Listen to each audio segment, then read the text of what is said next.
Hello everyone and welcome back to the Unexplained Diaries. Here on this channel I share real-life encounters with beings from beyond the skies to help you unwind and drift off to sleep. Before we dive in, I would love to hear from you. Leave a comment and let me know where you're tuning in from.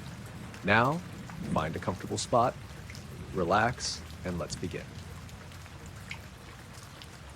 The radio picked it up before I saw anything.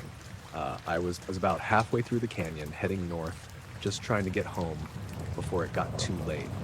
It was one of those narrow desert roads that cuts between rock walls on both sides. No streetlights, just your headlights and whatever's above you. My name's Ryan Mercer. I'd been out helping a friend move some equipment earlier that evening, and I took the canyon route back because it shaved about 20 minutes off the drive. It was already dark by the time I got in there. Not pitch black, but close. The kind where your headlights feel like they're barely reaching anything.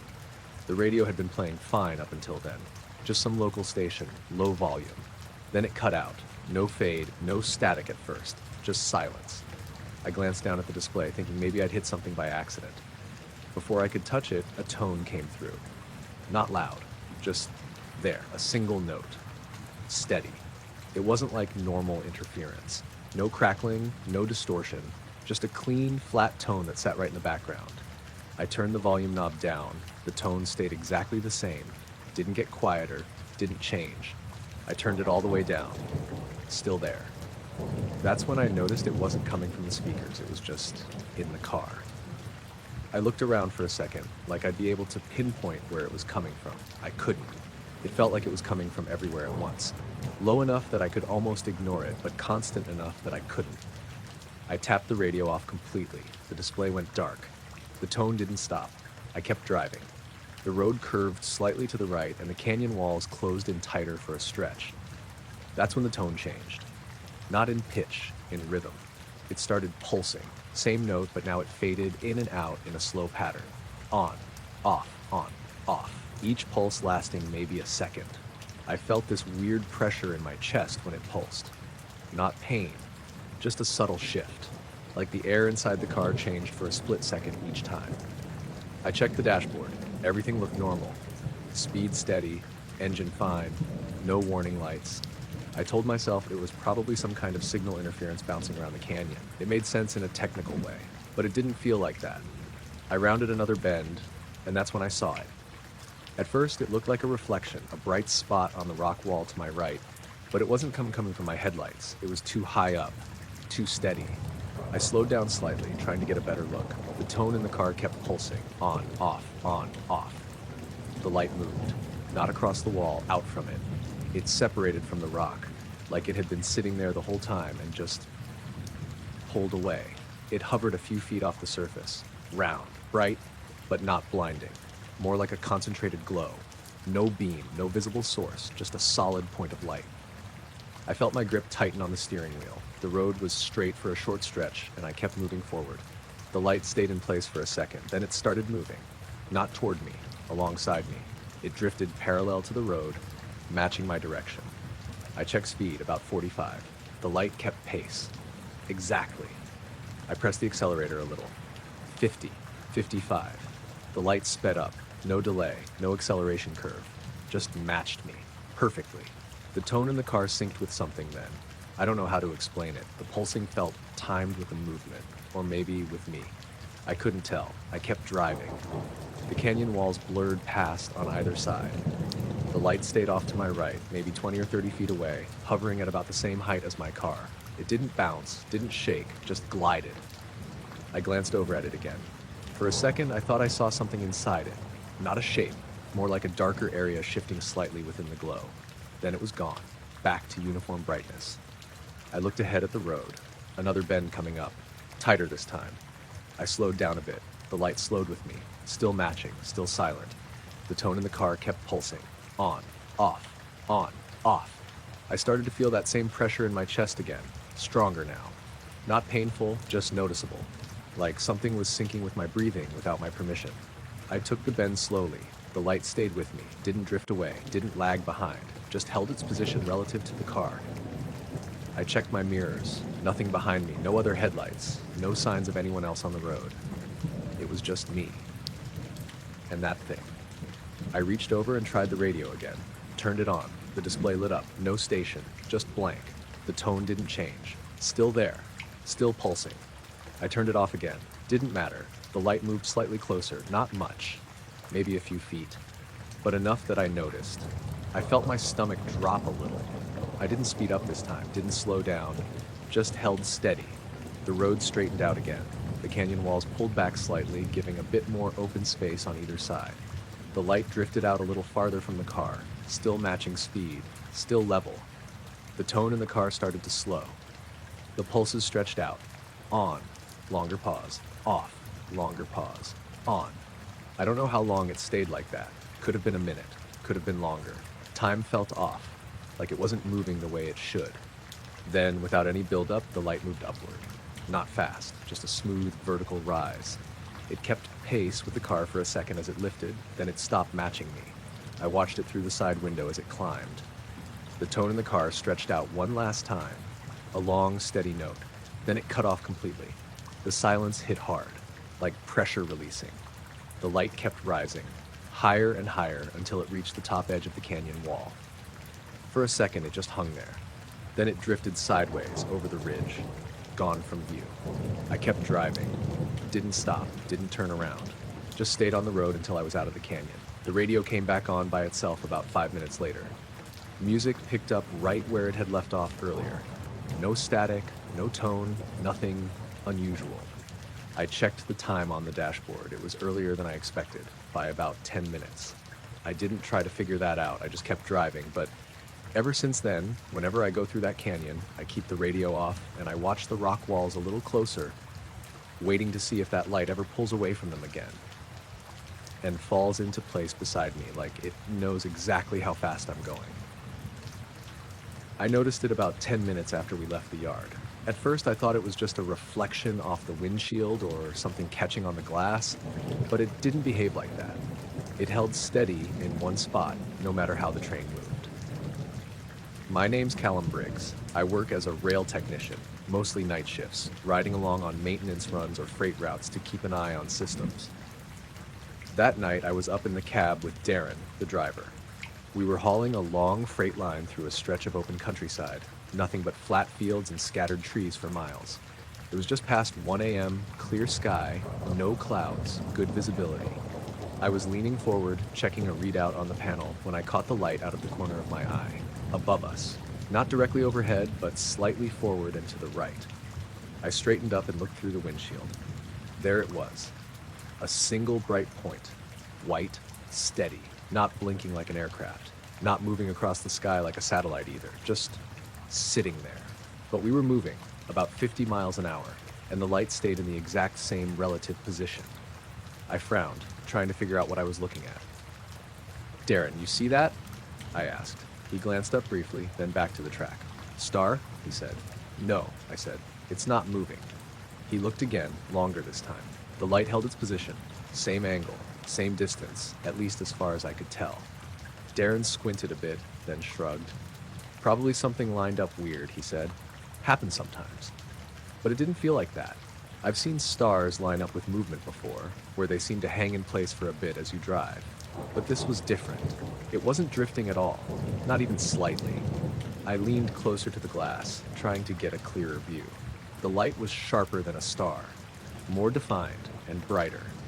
But it didn't cast any light onto anything. It didn't illuminate the cab or reflect off the rails. It just existed there. I checked my watch. 1:12 a.m. I remember that because I started timing it without really deciding to. We kept moving. The track ran straight for a long stretch, then curved slightly. The light didn't shift, didn't adjust. It just stayed locked in that same position relative to us. I sat back in my seat, watching it. Every few seconds, I'd glance at something else, the gauges, the track ahead, the side window, then back at the light. It never moved. I started trying to judge distance. That's where it got confusing. It didn't look close, but it didn't look far either. There was no depth to it, no way to tell how high up it was. It could have been a few hundred feet above us, or miles. I had no idea. Still there? Darren asked after a while. Yeah, I said. He shook his head slightly. All right, he muttered, more to himself than to me. The radio crackled for a second. Not unusual, just a quick burst of static. But the moment it happened, the light seemed to pulse, just once. A subtle change in brightness, then back to normal. I leaned forward again. "Did you see that?" I asked. Darren didn't answer right away. He was looking straight ahead, but I could tell he'd noticed something. "Yeah," he said finally. We both went quiet after that. The train kept moving. The countryside rolled past in the dark. The light stayed exactly where it had been. I checked my watch again, 1:26. 14 minutes. No change. I shifted in my seat, trying to see it from a different angle. I leaned slightly toward the side window. From there, it looked the same. Still above us. Still forward. Still fixed. I moved back to center. No difference. It didn't behave like something in the sky. It behaved like something attached to us. But it wasn't. There was nothing on the train that could produce that kind of light, and nothing that could sit out ahead like that. The radio crackled again, longer this time, a low, drawn-out hiss. The light pulsed again, slightly brighter this time, then settled. I felt this strange tightness in my chest. Not pain, just a sense that something wasn't right, like things were lining up in a way they shouldn't. I checked the instruments. Everything normal. Speed steady. No warnings. No anomalies. I looked back at the light. Still there. Still matching us perfectly. "Try changing speed," I said. Darren glanced at me. "Why?" "Just try it."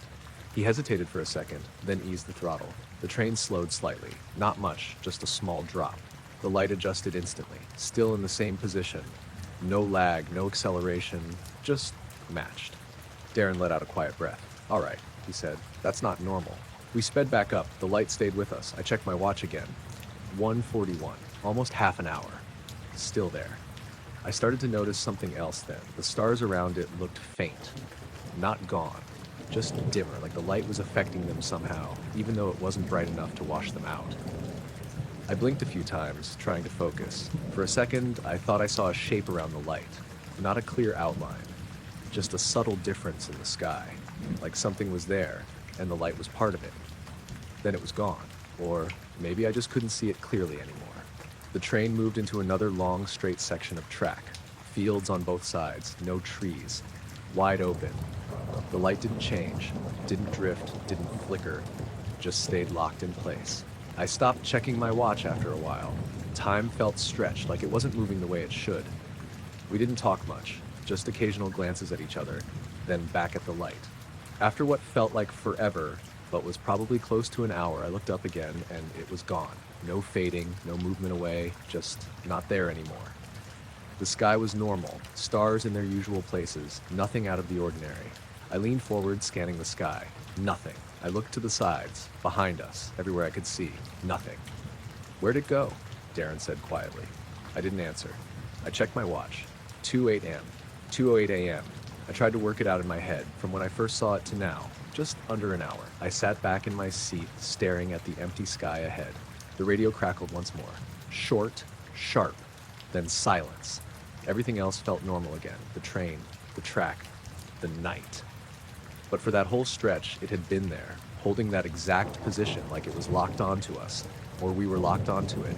And the moment it disappeared, it felt like something had just let go without ever showing what it actually was. I noticed the shadows before I noticed the light. I was already on edge because of the fog. It had rolled in fast, thicker than anything I'd driven through in a while. The kind where your headlights just bounce back at you and everything beyond a few feet turns into this blank gray wall. My name's Leah Carter. I was driving home from a late shift, cutting through a rural stretch to save time. I'd done it plenty of times before, but never in conditions like that. I had the headlights on full, fog lights too, crawling along at maybe 20 miles an hour. The road was empty. No other cars, no houses close enough to show any light, just that tight tunnel of visibility in front of me. I remember gripping the wheel a little tighter than usual, leaning forward, trying to see past the fog. That's when I noticed the shadows. At first, I thought my eyes were playing tricks. The edges of the road, grass, small posts, even the faint outlines of trees, had shadows that didn't line up. Normally, with headlights, everything stretches back in one direction. But these didn't. Some angled left, some angled right. Some looked like they were being cast straight down. It didn't make sense. I slowed down even more, almost to a crawl. I glanced at the dashboard, then back up. The shadows shifted slightly as I moved, but not in a consistent way. Like there were multiple light sources, but I only had my headlights. I remember feeling that slow, creeping confusion, the kind that builds when something simple stops behaving the way it should. I kept driving. The fog stayed just as thick. The shadows stayed wrong. Then the light appeared, not ahead of me, not behind, above. I didn't see it directly at first. I saw the change in brightness. The fog around the car seemed to glow faintly, like something was illuminating it from above. I glanced up through the windshield. At first, there was nothing but gray. Then, faintly, I saw it. A bright spot, directly over the car. Not a beam, not a shape I could define. Just a concentrated brightness in the fog. It didn't spread out like normal light. It stayed contained, like it had a boundary I couldn't see. The moment I noticed it, the shadows got worse, more pronounced, more scattered. Every surface around me had a different direction. The grass to the right cast one way, the center line of the road another. Even the inside of the car, my hands on the wheel, had faint, conflicting shadows. I slowed to a stop. Didn't even think about it. Just took my foot off the gas and let the car roll to a halt. The engine idled, the fog pressed in around me, the light stayed exactly above. I turned off the radio. I don't remember deciding to do it. I just did. The silence hit immediately. No music, no background noise. And then I realized there wasn't any outside sound either. No wind, no distant traffic, nothing. Just the engine. And even that sounded muted, like it was coming from farther away than it should have. I looked up again. The light hadn't moved. Still centered over the car, I couldn't see any structure. No outline, just that bright, contained glow. I reached up and turned off the headlights. I don't know why. Maybe I wanted to see it more clearly. The road went dark instantly, but the area around the car didn't. The fog still glowed faintly from above, and the shadows, they stayed, even without the headlights. That's what made my stomach drop a little. There shouldn't have been any shadows at all without a direct light source, but there they were, faint but visible, still pointing in different directions. I put my hand up in front of me, turned it slowly. I could see multiple outlines shifting across my fingers. Not sharp, but enough to notice. I swallowed, my throat suddenly dry. I checked my phone. No signal. That wasn't unusual out there, but it felt different in that moment, like everything external had been cut off. I thought about stepping out of the car, just to look straight up. But something about that idea felt wrong. Not dangerous exactly, just like I shouldn't. So I stayed where I was, hands on the wheel, eyes moving between the fog ahead and the brightness above. Then the engine flickered. Just for a second. A small dip in the sound, like it had almost stalled. The dashboard lights dimmed slightly, then came back. I tightened my grip. The car didn't shut off, but something definitely changed. I looked up again. The light seemed lower. Not by much, but closer than before. The glow in the fog was stronger now. I could see more detail in the air around me. Tiny particles moving, suspended. And for a second, just a second, I thought I saw something within the light. Not a shape I could describe. Just a darker area inside the brightness, like something was blocking part of it from within.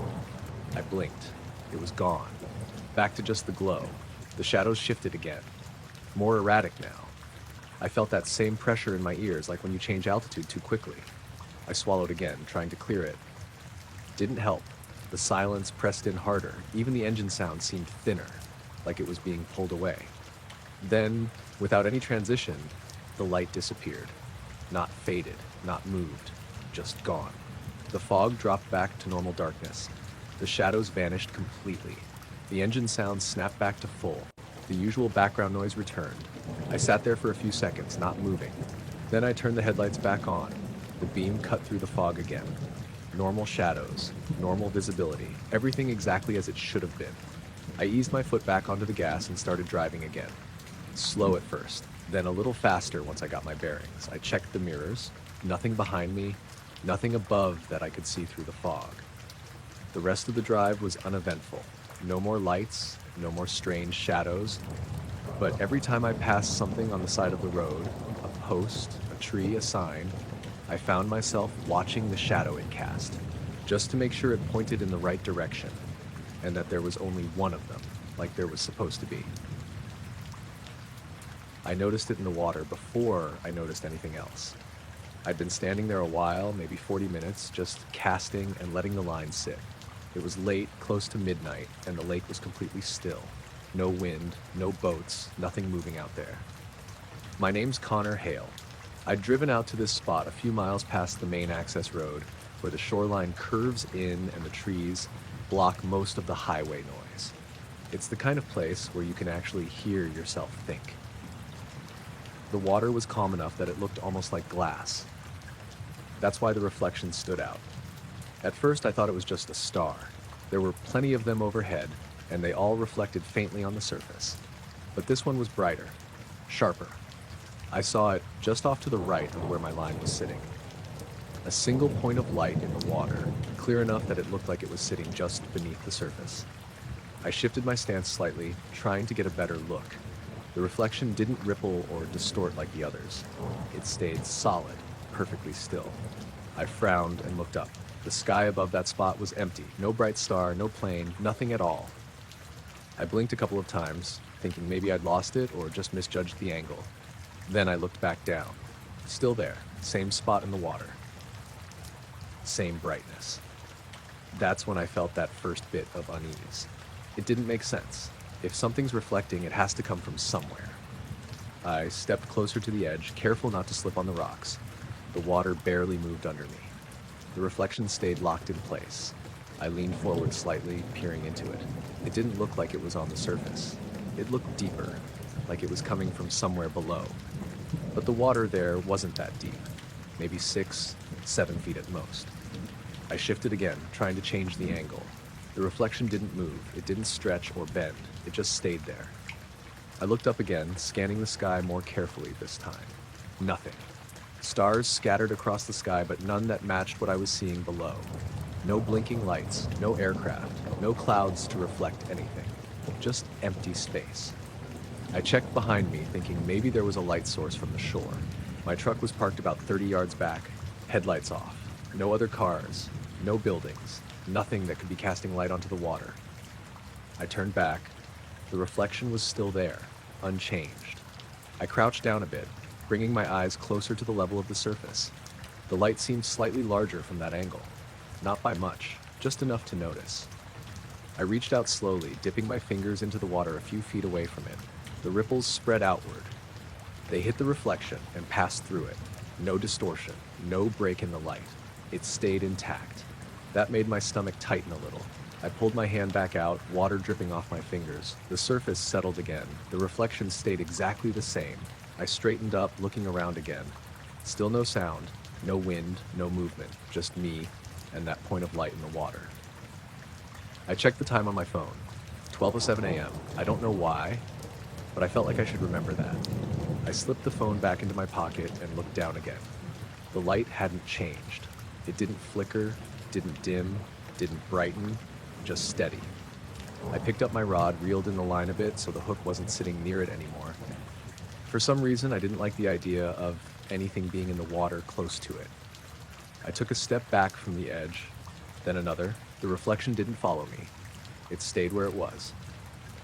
I looked up again, slower this time, tracing the exact vertical line from the water to the sky. Nothing, just empty air. That's when I noticed something else. The stars around that part of the sky looked thinner, not gone, just slightly dimmer, like something was affecting them but not blocking them completely. I squinted, trying to focus. There might have been a shape there, faint, hard to define, like a patch of sky that didn't quite match the rest. I blinked again. It was gone. Or maybe it had never been there. I looked back down at the water. The reflection was still there, unchanged. I felt that creeping sense of being watched then. Not strong, not overwhelming, just a quiet awareness that I wasn't alone out there, even though I couldn't see anyone else. I shifted my weight, glancing over my shoulder again. Nothing. Just trees and darkness. I turned back and the light in the water moved. Just slightly. Maybe a foot to the left. Smooth. Slow, I froze. It hadn't moved before. Not once. I watched it carefully. It held there for a second. Then it drifted again. Same slow pace, no ripples, no disturbance, just the light sliding through the water like it wasn't interacting with it at all. I took another step back. The distance between me and the shoreline increased. The reflection kept moving, parallel to the shore now, still beneath the surface, still steady. I felt my heart rate pick up, not panic, just a growing tension. I didn't understand what I was looking at, and the fact that it was moving now made it worse. It drifted for maybe 10 seconds, then stopped, held there, perfectly still again. I didn't move, didn't breathe any deeper than I had to. I just watched it. Then I looked up one more time at the same spot in the sky, still nothing, and when I looked back down, it was gone. No fading, no dimming, just gone. The water was empty, dark, reflecting only the stars that actually belonged there. I stood there for a long time after that, scanning the surface, looking up and down, back and forth. Nothing came back. Eventually, I packed up my gear, walked back to the truck, started the engine. The headlights swept across the water as I turned. There was nothing there, just a calm, empty surface. But the whole drive home, I kept thinking about that reflection and how it had no source, and how, for a few minutes, it felt like something was there, just out of sight, showing up only where I wasn't looking directly at it. I noticed the lights first. I was halfway down the street with my dog, a black lab named Murphy, just doing the usual late-night walk. It was one of those quiet suburban neighborhoods where everything looks the same. Driveways, trimmed hedges, porch lights left on overnight. It was cold, but not freezing. Clear sky. You could actually see stars, which isn't always the case where I live. Murphy was ahead of me, nose down, doing his thing, that when every outdoor light on the street dimmed at the same time. Not off, just dipped. Like someone turned a dial down for a second. Porch lights, street lamps, even the glow from inside some of the houses, it all faded just slightly. Then it came back. It happened fast enough that I almost thought I imagined it. I stopped walking. Murphy didn't. He kept going until the leash pulled tight, and he looked back at me, confused. I stood there for a second, scanning the street. Everything looked normal again. Lights steady, no flickering, no sound. I remember thinking it might have been a power fluctuation or something. Then it happened again. Same thing, a quick dip in brightness, softer this time, or maybe I was just paying more attention. I looked up without really thinking about it. That's when I saw the shape. At first I couldn't tell what I was looking at. It wasn't bright, it wasn't glowing. It was just darker than the sky. A faint triangular outline, barely visible because it blocked out the stars behind it. Huge. That was the first thing that hit me once my eyes adjusted. It stretched across a big section of the sky, not sharp-edged like a perfect triangle, but defined enough that you could trace it. 3 points, slowly moving. I felt this weird hesitation, like my brain didn't want to fully process it. I blinked a couple times, trying to refocus. The shape didn't disappear. It kept drifting. No sound, no blinking lights. Nothing that looked like an aircraft. Just a massive, dark form sliding across the stars. Murphy started acting different then. He stopped pulling forward and stood next to me, ears up, staring in the same direction I was. He didn't bark, didn't growl, just stood there, completely still. I looked around again, half expecting someone else to be outside, noticing it. But the street was empty. No cars, no people, just houses with their lights on like nothing was happening. I looked back up. The triangle had moved slightly, enough that I could see where stars had been and were now visible again behind it. It wasn't fast, not slow either, just steady. I tried to judge how high it was, but there was nothing to compare it to. It didn't feel close, but it didn't feel distant either. That was the part that didn't sit right. I couldn't place it. I pulled my phone out, thinking I should record it. As soon as I unlocked the screen, it froze. Not completely. The display stayed on, but nothing responded. I tapped the screen a few times. Nothing. I looked back up at the sky. The shape was still there, still moving. I lowered the phone and tried again. Same thing. Frozen. Murphy shifted next to me, letting out a low whine. Not loud, just enough that I noticed. I reached down and put a hand on his back. He felt tense, like he was waiting for something. The lights dimmed again. Longer this time, not just a quick dip. They stayed low for maybe 3 or 4 seconds. The whole street looked flatter, like the light had been drained out of it. I could still see everything, but it felt off. During that time, the triangle seemed clearer, not brighter, just easier to make out. I could see the edges more distinctly, still no lights on it, still silent. The moment the lights came back to normal, the shape became harder to see again. like it blended back into the sky. I looked down at my phone. It was working again, like nothing had happened. I opened the camera, pointed it up. The screen showed a normal sky, stars, nothing else. I lowered it, looked with my own eyes. The shape was still there. I raised the phone again. Nothing, just stars. I felt this slow, creeping unease build in my chest. Not panic, just that sense that something wasn't lining up. I turned slightly, trying to follow its movement. It passed over part of the neighborhood, still blocking stars as it went. No sound at all, no engine noise, no wind disturbance, nothing. Murphy pressed closer to my leg. I didn't even realize he'd moved until I felt him against me. I kept watching. It took maybe a minute, maybe longer, to cross the visible part of the sky. Time felt off, like it was stretching. As the back edge of the triangle passed, the stars returned behind it. Perfectly normal, no distortion, no trail, just gone. I stood there for a while after it disappeared, looking at the empty sky, trying to figure out what I'd just seen. Murphy relaxed a little, but he stayed close. I glanced down the street again. Everything looked normal. Lights steady, no flickering, no signs anything had happened. I checked my phone. The time said 11:18 p.m. I could have sworn it was closer to 11:30, but I didn't know for sure. I started walking again, slower this time. Murphy stayed right next to me instead of pulling ahead. Every now and then, I'd glance back up at the sky. Nothing, just stars. When I got home, I checked the security camera over my driveway.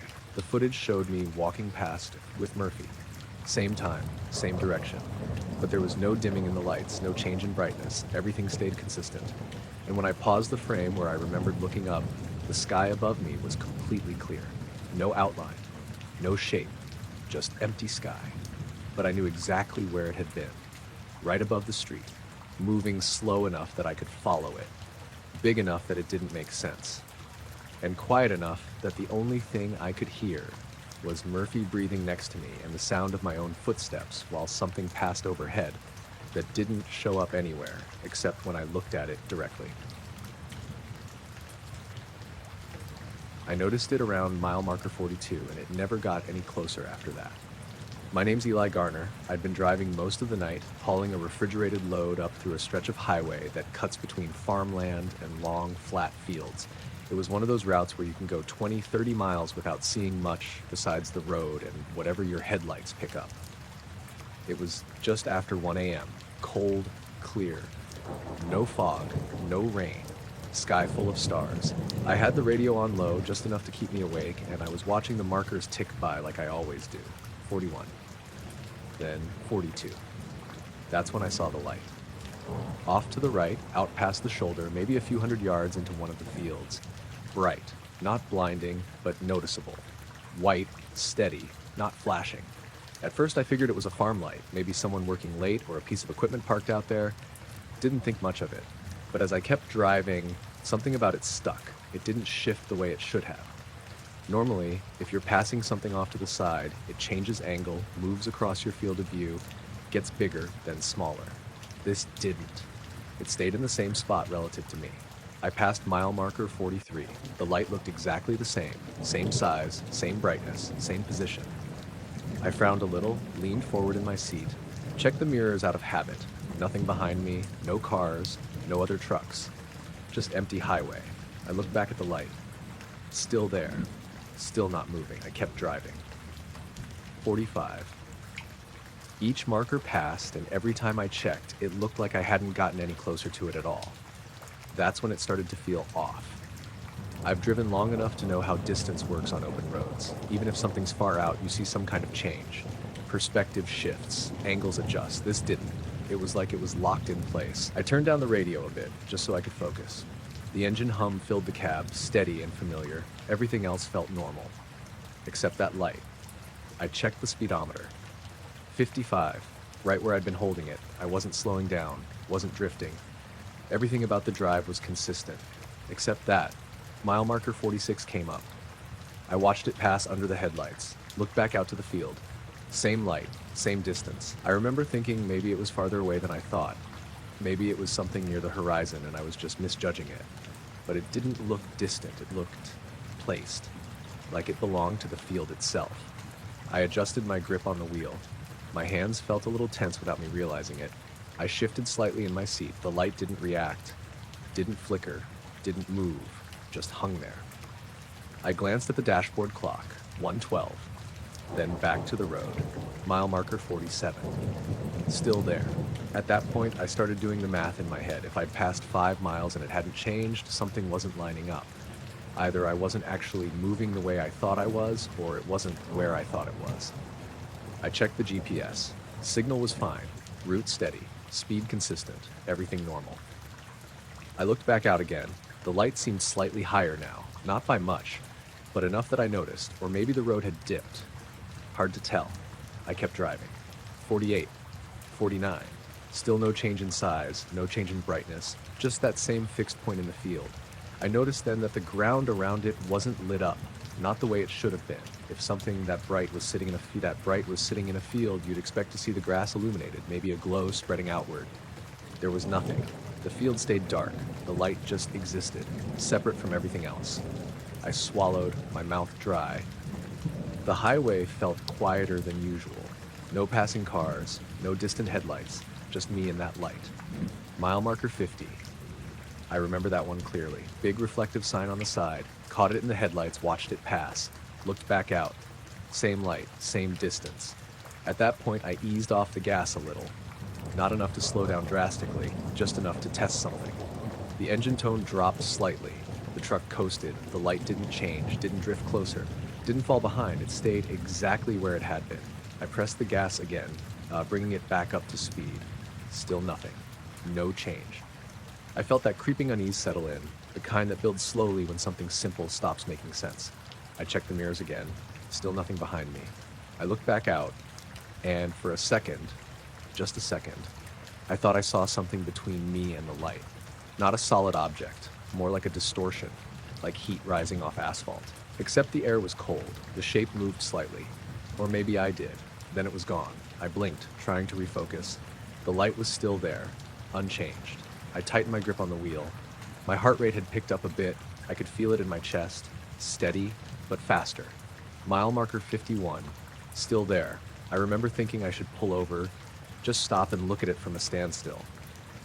But the idea didn't sit right. Something about being out there, alone, with that thing in the field. I didn't want to be outside the truck, so I kept driving. 52, 53. Then, without any warning, it disappeared. No movement, no fading, no change in brightness, just gone. The field was empty, dark, normal. I stared at the spot where it had been. Nothing. No afterimage. No sign of anything at all. I checked the mirrors again. Still empty road. I looked back at the dashboard clock. 1:14. 2 minutes. That's all that had passed since I first noticed it. It felt longer. I don't know how much longer, but not 2 minutes. I drove on for another 10 miles before I saw any other headlights. Normal traffic, normal movement, everything back to how it should be. But I kept checking the side of the road, every field I passed, every dark stretch, half expecting that light to be there again, sitting at the same distance, no matter how far I drove. I noticed the window before I even fully woke up. Something about the light in the room felt off. Not brighter, not darker, just different. Like it had been filtered through something. I was still lying there, half asleep, staring toward the wall, when I realized I could hear my own breathing too clearly. No cars outside, no wind, no usual background noise, just me. That's what made me turn my head toward the window. The entire pane was fogged over, not the inside, the outside. Condensation thick enough that it looked almost white in places, like frost, but wetter. That part alone didn't make sense. It wasn't cold enough for that. And it definitely hadn't been humid when I went to bed.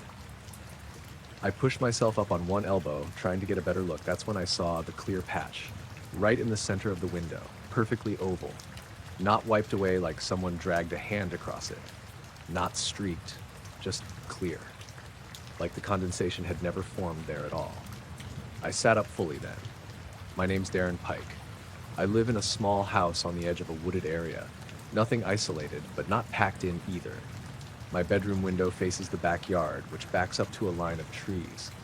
I remember looking at that oval spot and thinking it looked wrong.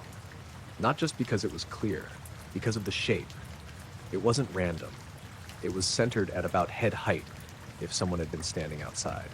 and it was just big enough that you could imagine something looking through it. I swung my legs off the bed and stood up slowly. The floor creaked under me. That sound felt louder than it should have. I stepped closer to the window.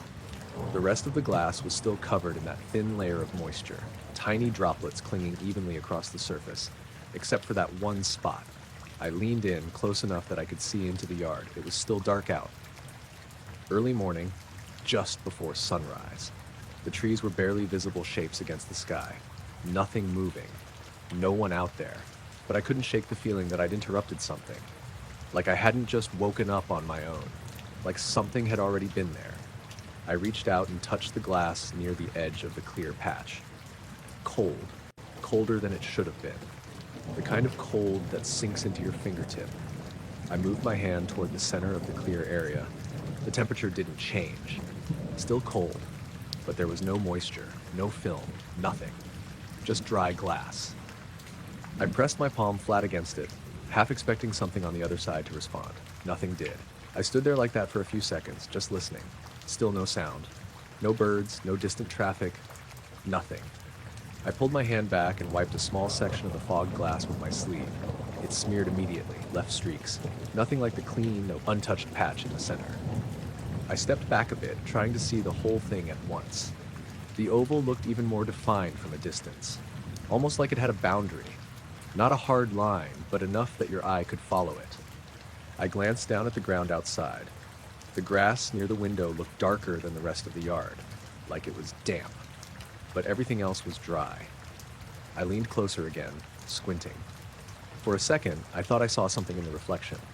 Not outside, on the glass itself. A faint distortion, like the shape of something that had been pressed close to it.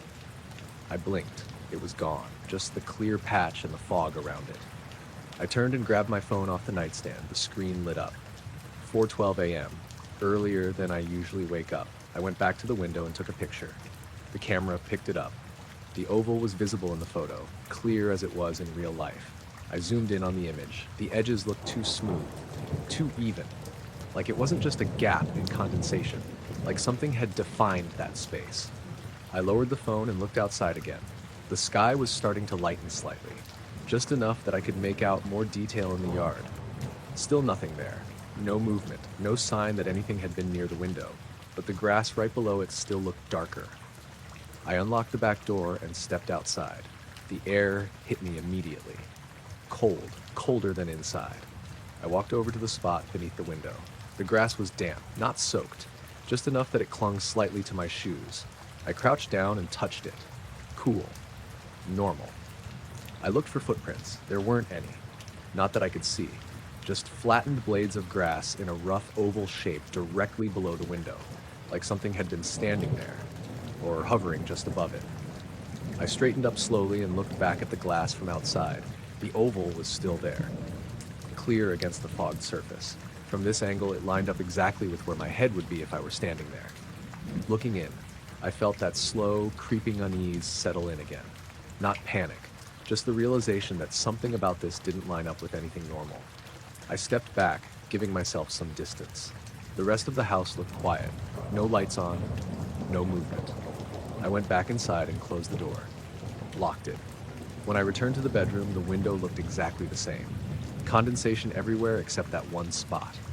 I stood there for a while just watching it, waiting for something to change. It didn't. Eventually, as the sun came up, the condensation started to fade. Slowly at first, then faster as the glass warmed. Within maybe 20 minutes, the entire window was clear again. No trace of the oval, no streaks, no marks, just normal glass. If I hadn't taken the photo, I would have thought I imagined it. But the picture's still on my phone. And every now and then when I wake up earlier than usual, I find myself looking at that window first, before anything else, just to see if that clear patch shows up again, exactly where something would need it if it was standing there, quiet, close, watching in. I didn't notice it until I got home. The shoot itself felt normal. That's the part that keeps bothering me. My name's Elise Warren. I do freelance photography, mostly landscapes and long exposure night shots. That night I'd driven out to this overlook about 20 minutes outside town. It's just a gravel turnout above a wide valley. Nothing special during the day, but at night you can see the whole sky without much light pollution. It was cold, clear, no wind. Perfect conditions. I got there around 11:30 p.m., set up my tripod, checked my framing. The valley stretched out below me, dark and flat, with a few scattered lights from distant houses. Above that, just a clean sky full of stars. I took a few test shots first, short exposures, just to dial in focus and composition. Everything looked normal. Stars sharp, no weird artifacts. Then I started the long exposures, 30 seconds each. I took maybe 15 or 20 shots over the next half hour. Same framing, barely moved the camera. Just small adjustments to exposure settings here and there. Nothing unusual happened while I was out there. No strange lights, no sounds, no planes passing overhead. I remember that clearly because I always watch for that kind of thing. It can ruin a shot. At one point, I even stood there for a few minutes between shots, just looking up, letting my eyes adjust fully. The sky looked completely normal. Eventually, around 12:15, I packed up and headed home. The whole drive back felt uneventful. Quiet roads, no traffic. I got in, dropped my gear by the door, and went straight to my laptop. I always check the shots right away. It's kind of a habit. I loaded the files and started flipping through them one by one. First few looked good. Stars crisp, no blur. Then I hit the 6th or 7th image. That's where I stopped. There was something in the sky. At first, I thought it was a smudge on the lens. It was a dark circle, perfectly round, sitting just above the horizon line in the frame. Not a shadow, not a gradient, a solid, clean-edged circle, blocking out the stars behind it. I leaned closer to the screen. The edges were too sharp to be anything like dust or dirt, and it wasn't faint. It was darker than the surrounding sky, like something had been cut out of the image. I flipped to the photo before it. Nothing. Same exact framing, same section of sky, completely clear. I flipped forward to the next one. Nothing there either, just stars. I went back to the image with the circle. It was centered slightly off to the right, maybe a third of the way up from the horizon. I zoomed in. The stars disappeared cleanly at the edge of the circle. No distortion, no blurring, just gone. Like something had been placed between the camera and the sky. I checked the metadata, same settings as the others, same exposure time, no difference. I leaned back in my chair, trying to think of what could cause that. A bird maybe? But it didn't make sense. A bird would blur during a 30-second exposure. This was sharp, perfectly still, and perfectly circular. I flipped through the rest of the shots again. Nothing like it anywhere else, just that one frame. I went back to the original file, opened it in a different program, same result. The circle was still there.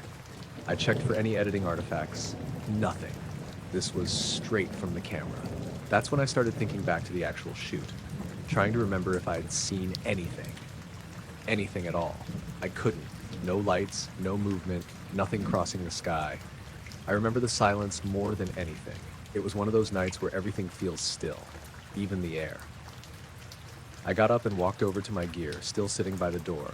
I pulled the camera out, checked the lens. Clean. No smudges, no marks, nothing that could explain what I saw in the photo.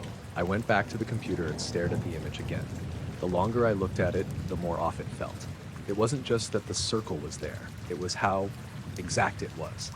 No variation in the edge, no irregularities, just a perfect smooth boundary. I zoomed in further, pixel by pixel. The stars stopped abruptly at the edge, no fading, no transition, just a hard cutoff. I checked the time on that image, 11:58 p.m. I tried to match it to what I remembered doing around that time. I'd been standing near the tripod, adjusting something on the camera. I might have looked up briefly, but I didn't remember seeing anything in that part of the sky. That's what didn't sit right. If something that size had been there even for a second, I should have noticed it.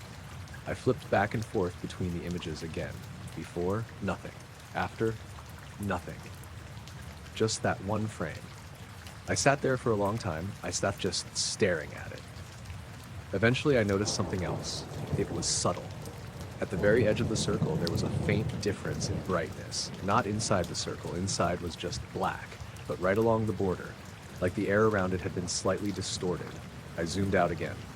From a distance, it almost looked like the sky had been pressed inward. I don't know how else to describe it. I checked the rest of the image. The valley below looked normal. The lights from the houses were steady, no blur, no movement, just the sky that had that one missing piece. I closed the file and reopened it. Same thing. I even restarted my computer at one point just to rule out any weird glitch. Didn't change anything.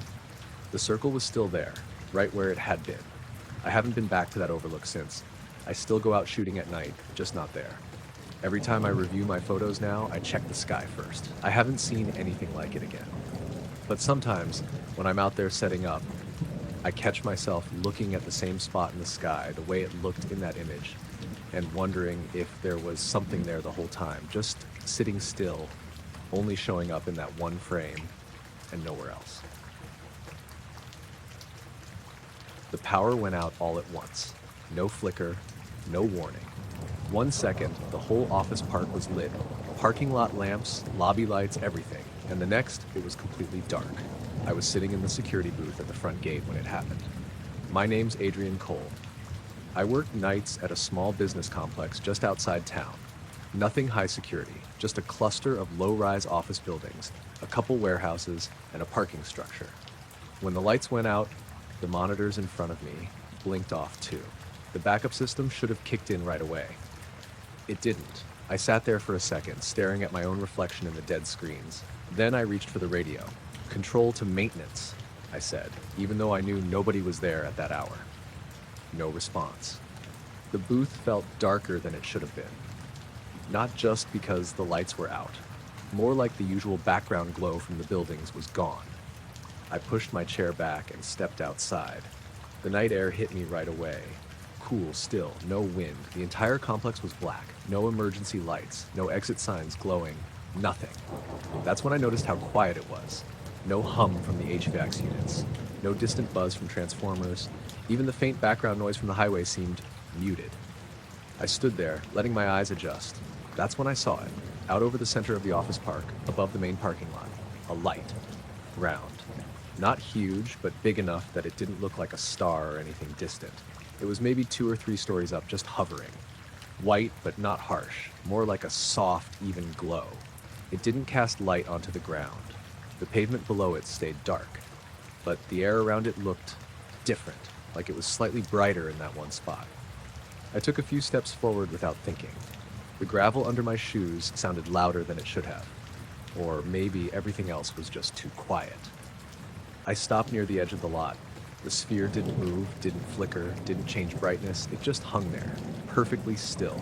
I glanced back at the buildings, still no lights, no signs of power coming back. I pulled my phone out, no signal. That wasn't unusual for that area, but it still added to the feeling. I looked back at the sphere. It seemed closer now, not like it had moved, just like I was seeing it more clearly. The surface of it wasn't solid. It looked almost layered, like there was depth inside the light. I narrowed my eyes, trying to focus. For a second, I thought I saw something shift inside it. Not a shape, just a darker patch moving slowly. Then it was gone, back to a uniform glow. I checked my watch, 2:41 a.m. I remember that clearly. I don't know why, I just do. I stood there watching it, waiting for it to do something, anything. It didn't. Minutes passed. I know because I kept checking my watch. 2:47. Still there. Still not moving. The silence stayed constant. No wind, no distant noise, just that heavy, empty quiet. I tried the radio again. Still nothing. The sphere didn't react, didn't acknowledge anything. It just existed. I walked a little closer into the lot. The distance between us closed slightly, but the sphere didn't seem to change size. It didn't feel like I was getting closer to it. More like it was maintaining the same distance, no matter where I stood. That's when I noticed something else. There were no shadows. Even though there was light, faint as it was, nothing around me cast a shadow. The cars in the lot, the light poles, even my own body. Nothing. Everything just sat there, evenly dim. I shifted my stance, turning slightly. Still nothing. No change. I looked back up. The sphere was exactly where it had been. I felt that slow tension building in my chest. Not fear, exactly. More like confusion that kept getting deeper the longer I stood there. I checked my watch again. 2:52. It had been over 10 minutes. The sphere hadn't moved once. I started to wonder if it ever would. Then, without any sudden change, it began to drift. Upward. Slow. Steady. No acceleration. No sound.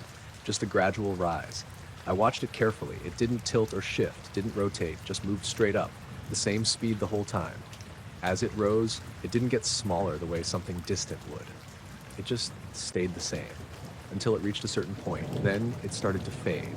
Not quickly, not all at once, just a slow dimming. The edges softened first, then the center. I took a step forward like that would help me keep it in view. It didn't. The light kept fading until it was barely visible, and then it was gone. The sky above the office park was empty again. Dark. Normal. At the exact moment it disappeared, the power came back. All at once. Lights snapped on across the buildings. The parking lot lamps flickered to life. The hum of the systems returned. The noise of the world rushed back in. I stood there for a second, blinking in the sudden brightness. Everything looked the same as it always did. Like nothing had happened. I looked down at my watch, 2:56. 15 minutes. That's how long it had been there. I walked back to the booth slowly. The monitors inside were booting back up. The cameras came online one by one. I checked the feeds. The recording jumped from 240 to 255. No footage in between, nothing captured, just a clean gap. I sat down, staring at the screens. Everything was back to normal. Cars sitting where they had been, empty lot, no sign of anything above it. But I kept thinking about how still it had been, how quiet everything felt, and how, for those 15 minutes, it seemed like the entire place had just paused while that light hung over it, waiting, before drifting away like it had never been there at all. I noticed it because the alley looked brighter than it should have. It was just after 11:30 at night, and I'd taken the trash out like I always did before heading to bed. Nothing unusual about it. Same routine. Grab the bags, walk them out behind the row of houses, toss them in the bin, head back in. My name's Kyle Mercer. I live in a pretty normal suburban neighborhood. Tight houses, shared fences, narrow back lanes, the kind of place where there's always some light somewhere. Porch lights, windows, street lamps, bleeding in from the front. But the alley behind my house is usually darker. That night, it wasn't. I stepped out the back door and immediately noticed it. The ground, the fence, even the side of the garage, it all looked faintly lit. Not bright, just lifted, like the contrast had been turned down. I remember pausing halfway down the steps, just looking around. At first I thought maybe someone had installed a new light nearby, one of those motion floodlights, but there weren't any new fixtures. No harsh beam, no clear direction to the light. It was just there, even, soft. I walked down the rest of the way, trash bags in hand, trying to figure out where it was coming from. That's when I looked up and saw it. It was sitting above the houses across the alley, not high up in the sky, low enough that it didn't feel distant. It was maybe the size of a small car, hard to judge exactly because there was no clear edge to it, just a glowing shape. White, but not harsh, more like a steady, diffused light. It didn't blink, didn't flicker, didn't move, just hung there. I stopped walking, just stood there in the middle of the alley, holding the trash, staring at it. My first thought was drone, but it didn't make any noise. No buzzing, no rotor sound, nothing. The air was completely still. I shifted my weight slightly, trying to get a better angle. The object didn't change, didn't react. It just stayed in place, hovering above the rooftops. I glanced around instinctively. Windows in the neighboring houses were lit. A TV flickering in one, someone moving behind curtains in another. Normal activity, nobody looking up, nobody reacting. I turned in a slow circle, expecting to see someone else noticing it. Nothing, just quiet houses and the faint hum of distant traffic. I looked back at the object. Still there, unmoving. The light it gave off didn't seem to spread the way normal light would. The roofs beneath it weren't lit up, the trees weren't casting clear shadows, but everything still looked brighter than it should have been. I walked a few steps forward toward the bins at the end of the alley. The angle shifted slightly. The object stayed centered above the same point, like it was fixed in place. I felt that slow, creeping unease building. Not panic, just that feeling that something wasn't right. I tossed the trash into the bin without taking my eyes off it. The lid slammed shut louder than I expected. The sound seemed dull, like it didn't carry as far as it should have. I noticed then that I couldn't hear anything else. No insects, no wind, no distant cars, just silence. The kind that feels heavy. I swallowed, my throat suddenly dry. I took a step back, still looking up. The object hadn't moved. I raised my hand slightly, shielding my eyes, trying to see if I could make out any detail. There was something inside the light, not clearly defined, just a darker area, like a shape within it. But every time I tried to focus on it, it seemed to shift or blur. I blinked a few times, trying to clear my vision. Still there, still hovering, still silent. I thought about going inside, just turning around and walking back in like nothing was happening. But I couldn't stop looking at it. It didn't feel like it was just part of the sky. It felt placed, like it was exactly where it intended to be. I took another step back, then another. The distance between me and it didn't seem to change anything. It stayed the same size, same brightness, same position. I checked the houses again, still no reaction from anyone. No doors opening, no voices, nothing. That's when I noticed something else. The shadows. They didn't line up. The fence behind me cast one way, the bin cast another. Even my own shadow looked split, faint outlines stretching in slightly different directions. I froze. The light above didn't shift, but the shadows around me felt wrong. I slowly turned my head, looking at the ground, then back up again. The object was still there, exactly the same. I don't know how long I stood there. It couldn't have been more than a minute or two, but it felt longer, like time had stretched slightly. Then I looked away, just for a second. I don't even remember why. Maybe I glanced toward the back door. Maybe I checked the ground again. But the moment I broke eye contact, it was gone. I looked back up immediately. Nothing, just the night sky, dark, normal, no glow, no shape, no light at all. The alley dropped back into its usual dimness. The shadows snapped back to normal, and the sounds, they came back all at once. Distant traffic, a dog barking somewhere, a faint rustle of leaves. I stood there, staring at the empty sky, trying to figure out where it had gone. There was no movement, no fading, no transition. It was just there, and then it wasn't. I stayed out there a little longer, scanning the rooftops, the sky, the edges of the houses. Nothing came back. Eventually, I turned and walked back to the door. Before I went inside, I glanced back one more time. Everything looked exactly the way it always did. But for a second, I had the strong feeling that if I looked up again, it might be there, in the exact same spot, just waiting for me to notice it again. I saw the light before I heard anything, and that was the first thing that felt wrong, because there wasn't any sound at all. My name's Travis Boone. I was about 6 miles into state forest land, way past the marked trails, in a spot I'd used a few times during deer season. It was late November, just before sunrise, cold enough that your breath hung in the air for a second before disappearing. I'd been sitting in a blind I'd set up between 2 old pines, like overlooking a narrow game path that cut through the trees. Nothing fancy, just some camo netting and a folding stool. I got there around 4:45 a.m., settled in, and planned to wait it out until first light. It was quiet the way woods get quiet before dawn. Not silent, but close. A few distant rustles, maybe a branch shifting somewhere, the occasional soft movement of leaves. Enough to remind you things were out there, but nothing close. I'd been there maybe 20 minutes when I noticed something off to my left. At first, I thought it was just my eyes adjusting. A faint brightness between the trees. I blinked a few times, trying to clear it. It didn't go away. I leaned forward slightly, careful not to make noise, and looked through the gap in the netting. There was a light. Not high up, not low on the ground either. Just suspended, maybe 10 feet up, hard to judge exactly through the trees. It wasn't bright like a flashlight, more like a soft, steady glow. White, but not harsh. I remember thinking it looked almost contained, like the light didn't spill outward the way it should. I stayed completely still, watching it. My first thought was someone else out there, another hunter. Maybe they had a headlamp on, but there was no beam, no movement that matched a person walking, and no sound. That's what stood out the most. If someone had been moving through the woods, I would have heard something. Branches snapping, leaves crunching, breathing, anything. But there was nothing, just that light. I shifted slightly in my seat, trying to get a better angle. The light didn't react, didn't flicker, didn't change brightness, it just hung there. Then it moved. Not fast, not sudden, just a slow, steady drift between the trees. It didn't dip or rise, didn't follow the terrain.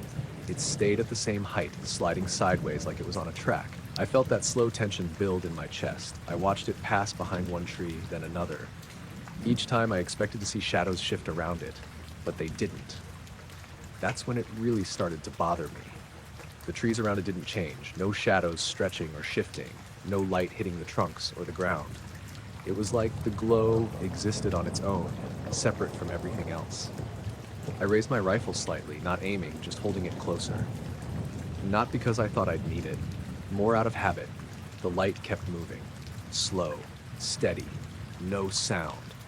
I checked the time on my watch, 5:12, still early enough that the sky hadn't started to lighten yet. I looked back at the light. It had moved maybe 20 feet from where I first saw it. Still the same brightness, same shape, no visible source. I remember thinking it should have been lighting up the mist. It was cold enough for a light fog to hang low in the trees. But the glow didn't catch it, didn't reflect off anything. It just existed. I shifted again, leaning a little to the right this time. The movement felt loud, even though I barely made any noise. The light didn't react, didn't turn, didn't pause. It just kept drifting. I stayed like that, barely breathing, watching it. Minutes passed. I know because I kept checking my watch. 5:15, 5:17, 5:19.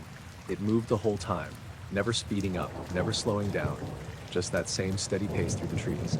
At one point, it passed behind a thicker cluster of branches. For a second, I lost sight of it. Then it came out the other side, exactly the same. No flicker, no dimming, no change at all. I started to feel this strange disconnect. Like what I was seeing didn't line up with how anything should behave. Light should interact with things. It should cast shadows. It should illuminate surfaces. This didn't. It just was. Around 5:21, I noticed something else. The usual background noise had faded. I hadn't realized it happening, but it was gone. No distant rustling, no faint movement, nothing. Just stillness. And that light. I swallowed, my mouth dry. I thought about standing up, getting out of the blind, maybe getting a better look, but something about that idea felt wrong. Not dangerous exactly, just like I shouldn't move. So I stayed where I was, watching. The light continued its path, weaving between trees without touching anything, never brushing a branch, never dipping lower. Always the same height, same distance above the ground. I checked my watch again, 5:23. It had been over 10 minutes. Then it started to fade, not quickly, not all at once, just a gradual dimming. The edges softened first, then the center. It didn't shrink, it didn't move away, it just became less visible, like it was blending back into the darkness. I leaned forward slightly, trying to keep it in sight. It was still there, fainter now, barely more than a glow. Then it was gone. No movement, no final shift, just gone. The space where it had been was empty. The trees looked normal again, the darkness settled back in, and the sounds, they came back slowly. A faint rustle somewhere behind me, a distant bird call, the forest returning to itself. I stayed there for a while longer, not moving, just staring at the spot where the light had disappeared, waiting to see if it would come back. It didn't. Eventually, the sky started to lighten. The trees became clearer. Everything looked exactly the way it should. But I kept thinking about how long I'd watched it. How it moved, how it didn't touch anything, didn't light anything, didn't make a single sound, and how for those 10 minutes it felt like the rest of the woods had just paused while it passed through.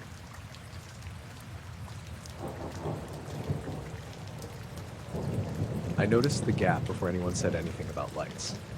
My name's Marcus Dyer. I worked night security at a logistics warehouse on the edge of an industrial park. Nothing high risk. Mostly checking doors, monitoring cameras, making sure nobody was wandering around where they shouldn't be.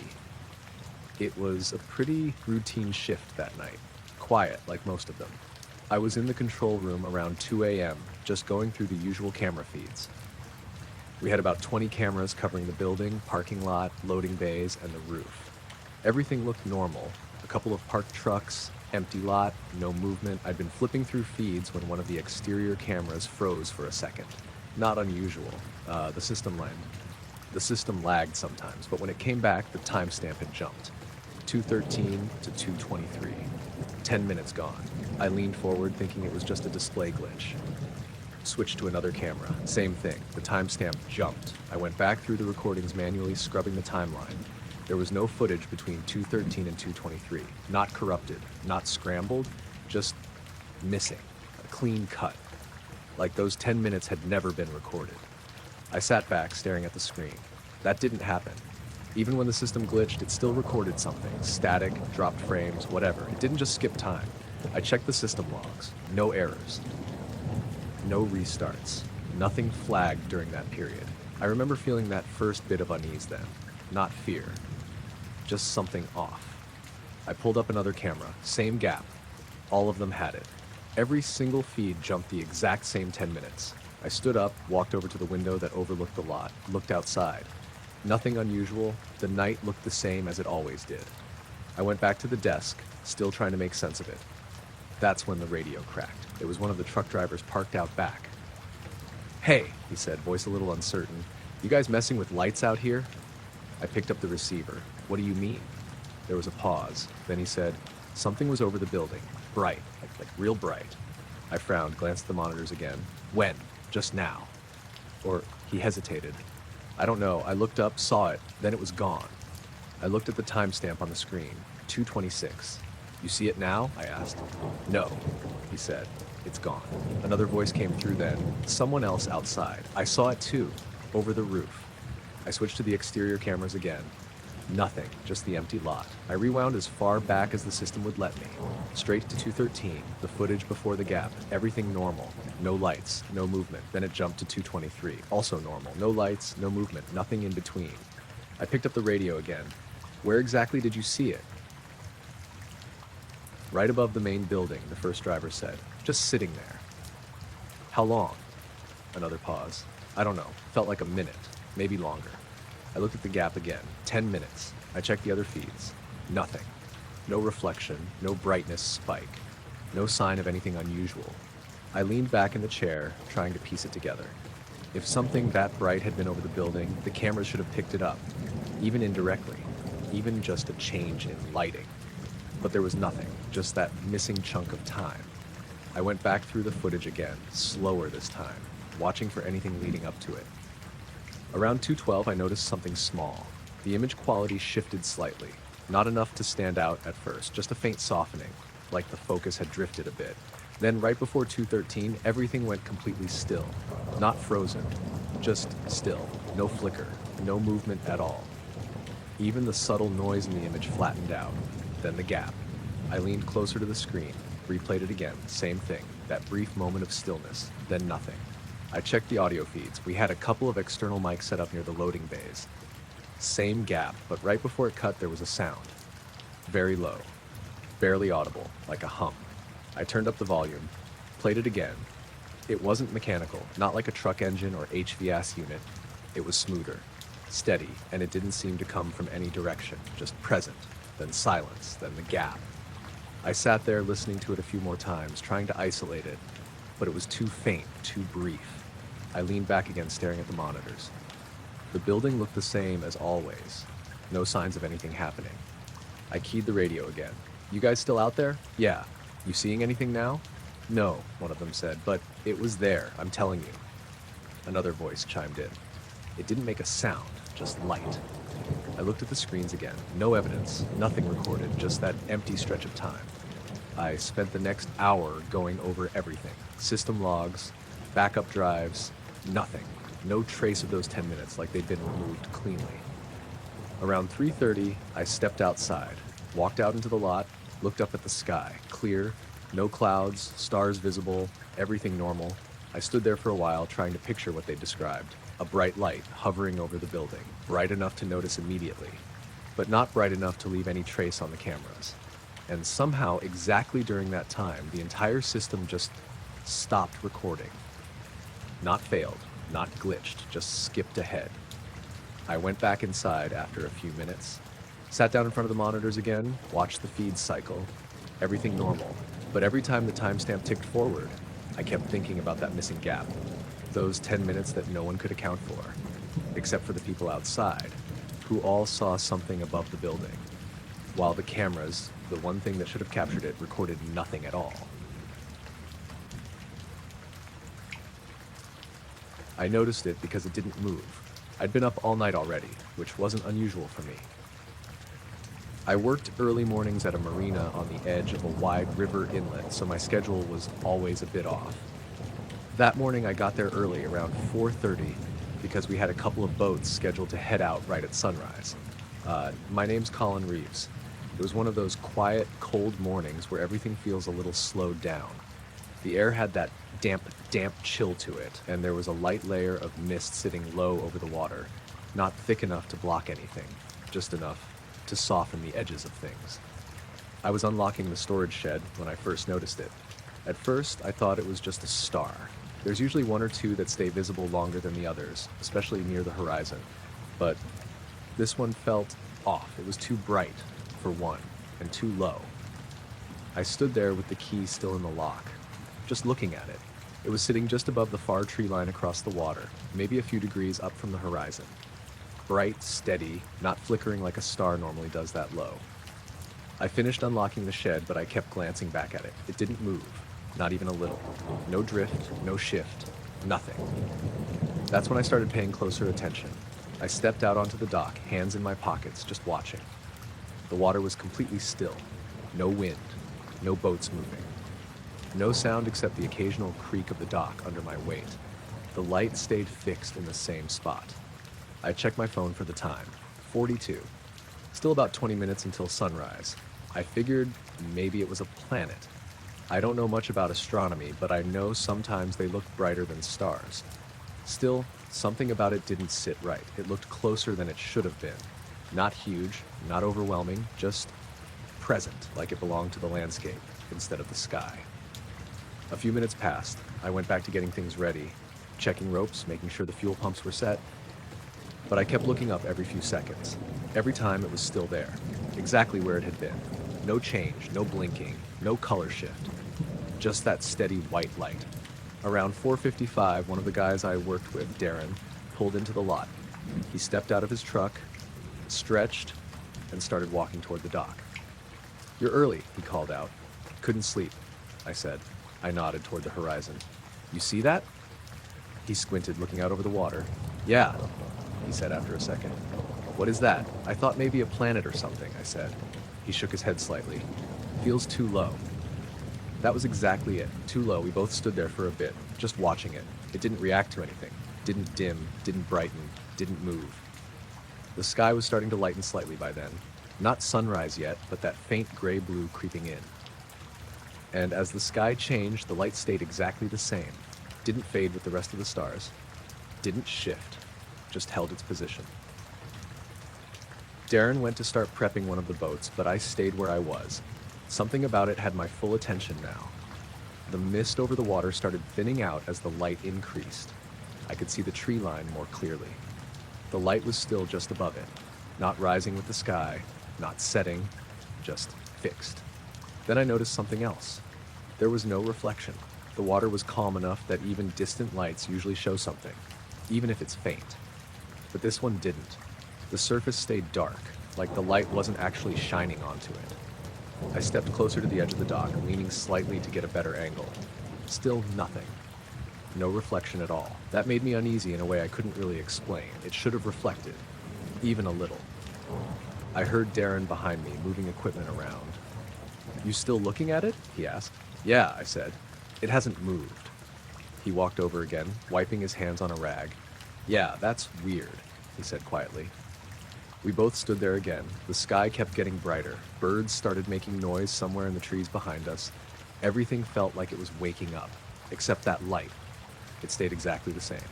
Then the first edge of sunlight hit the horizon, just a thin line at first. The sky shifted from gray to a pale orange. And in that moment, the light changed. Not gradually, instantly. It got brighter, sharper, like it snapped into focus. I felt my stomach drop a little. Darren said something under his breath, but I didn't catch it. The light held for maybe a second, 2 at most. Then it shot straight up. Not angled, not arcing, straight up. Faster than anything I've ever seen. It didn't leave a trail, no streak, no fading line behind it. It was just there, and then it wasn't. Gone. The spot where it had been was empty, just sky. We both stood there not saying anything for a few seconds. Then Darren finally spoke. "What the hell was that?" I didn't answer. I was still staring at the empty space. The sky kept brightening. The sun came up like normal. Everything else continued like it hadn't happened. We went back to work after a minute or two. Had boats to prep, customers coming in, normal routine. But I kept thinking about it, not just the way it moved, but how long it stayed still before that. How it didn't reflect on the water. How it didn't react to the changing light until that exact moment. Later that morning, I tried to point out the spot to one of the guys who came in late, told him where it had been. He just shrugged. Probably a plane, he said. But it hadn't been. Planes don't sit motionless like that, and they definitely don't go straight up like that. I checked my phone later to see if I'd caught anything by accident. No photos, no videos, just normal stuff. The whole thing lasted long enough that I should have thought to record it, but I didn't. I just stood there and watched, like I was waiting for it to do something, and it did, just not in a way that made any sense. The clocks all flipped at the same time. I didn't even notice the light yet. I was just driving, half focused on the road, when the dashboard blinked and everything went to 12, radio, center console, even the little digital clock on the instrument panel. It caught my attention because it wasn't gradual. No flicker, no dimming first. Just normal time. 1:18 a.m., then suddenly 12 across the board. My name's Aaron Pike. I was heading back from a late shift at a warehouse about 40 minutes outside town. The route I took cut through a stretch of back road that ran between fields and patches of trees. No street lights, no houses close to the road. Just long, dark sections where your headlights were the only thing you could see. I remember thinking it was weird, but not immediately worrying about it. Electrical glitch, maybe. Cold night, older car. Stuff happens.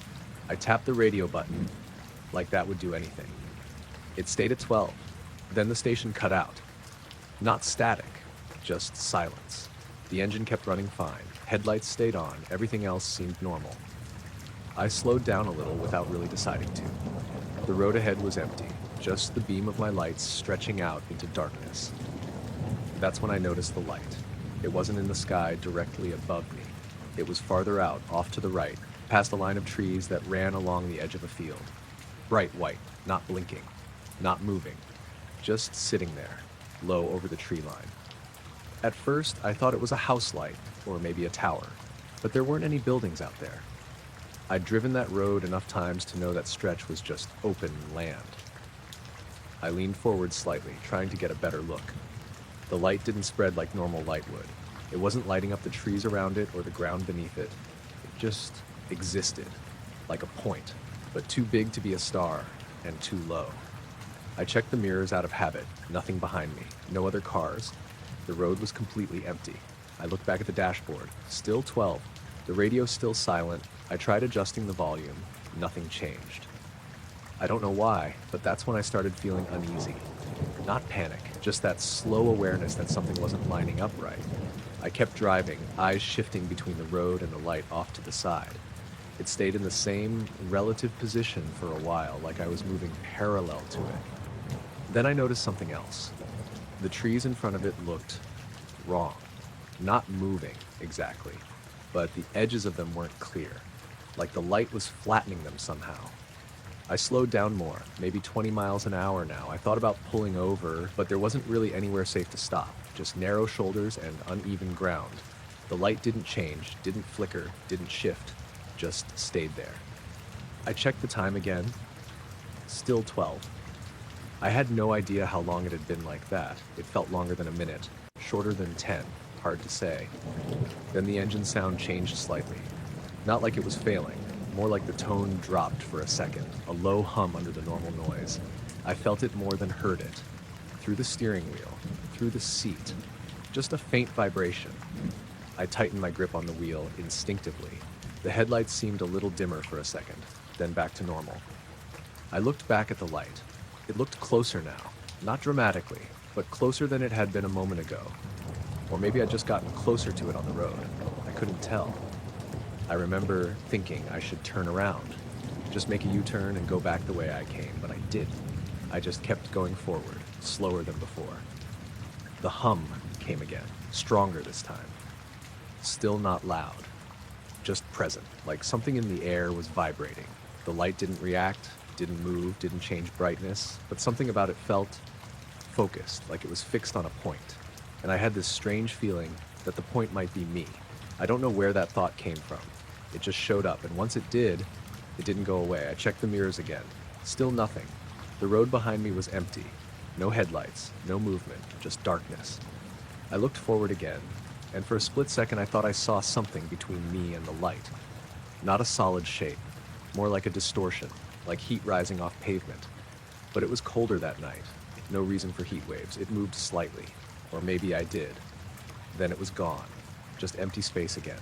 I blinked, trying to refocus. My heart rate had picked up by then. I could feel it in my chest, steady but faster. I glanced at the dashboard again. Still 12. Then, without any warning, everything snapped back. The radio came on mid-song. The dashboard flipped to 119. The engine sound returned to normal. The hum disappeared, and the light was gone. Completely. The tree line looked normal again. No brightness, no distortion, just dark shapes against the sky. I slowed down even more, almost to a stop. Pulled over as far as I could. Sat there for a second, breathing, trying to process what had just happened. I checked the time again, 1:19. I'd lost about a minute. Maybe less. It didn't feel like that. I looked out toward where the light had been.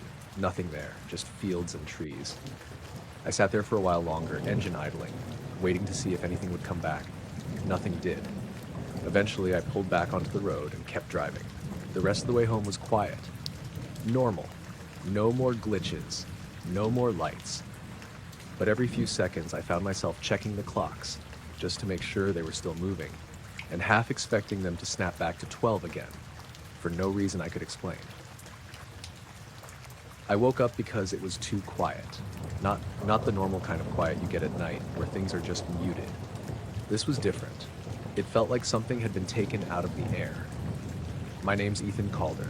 I lived in a small suburban neighborhood, nothing remote, nothing isolated. You could usually hear something at night. Cars in the distance, wind through trees, someone's TV faintly through a wall. That night, there was nothing. I opened my eyes and just lay there for a second, trying to figure out what had woken me. My clock read 2:07 a.m. The room felt still, not just visually, physically, like the air itself wasn't moving. I listened. No traffic, no hum from outside. Even the usual faint noise from the house, pipes, vents was gone. I sat up slowly. Something about the silence felt heavy, like it was pressing in. I swung my legs off the bed and stood up. The floor was cold. I walked over to the window, pulled the curtain back just enough to look outside. At first, everything looked normal. Dark street, houses lined up the way they always were, no movement. Then I noticed the light. It wasn't coming from any one place. It wasn't a street light or a porch light. It was spread out, a faint white glow hanging above the neighborhood. Not high in the sky, lower, just above the rooftops. It didn't light anything up the way you'd expect. It didn't cast shadows. It didn't reflect off surfaces in a clear way. It just existed, like a layer of brightness sitting over everything. I leaned closer to the window, trying to see where it was coming from. There was no clear source, no beam, no direction, just that uniform glow. I opened the window slightly, expected to hear something. Anything. Still nothing. The silence stayed intact. Complete. I looked down at the street. Parked cars, driveways. Everything looked untouched, but something felt off. Hard to explain, like the space itself had shifted. I watched the glow for a while, maybe 30 seconds, maybe longer. Time felt strange. It didn't move, didn't flicker, didn't change intensity, just held there, steady. Then slowly it started to fade, not like a light turning off, more like it was being absorbed back into the darkness, evenly from all sides until it was gone. And just like that, the street looked normal again.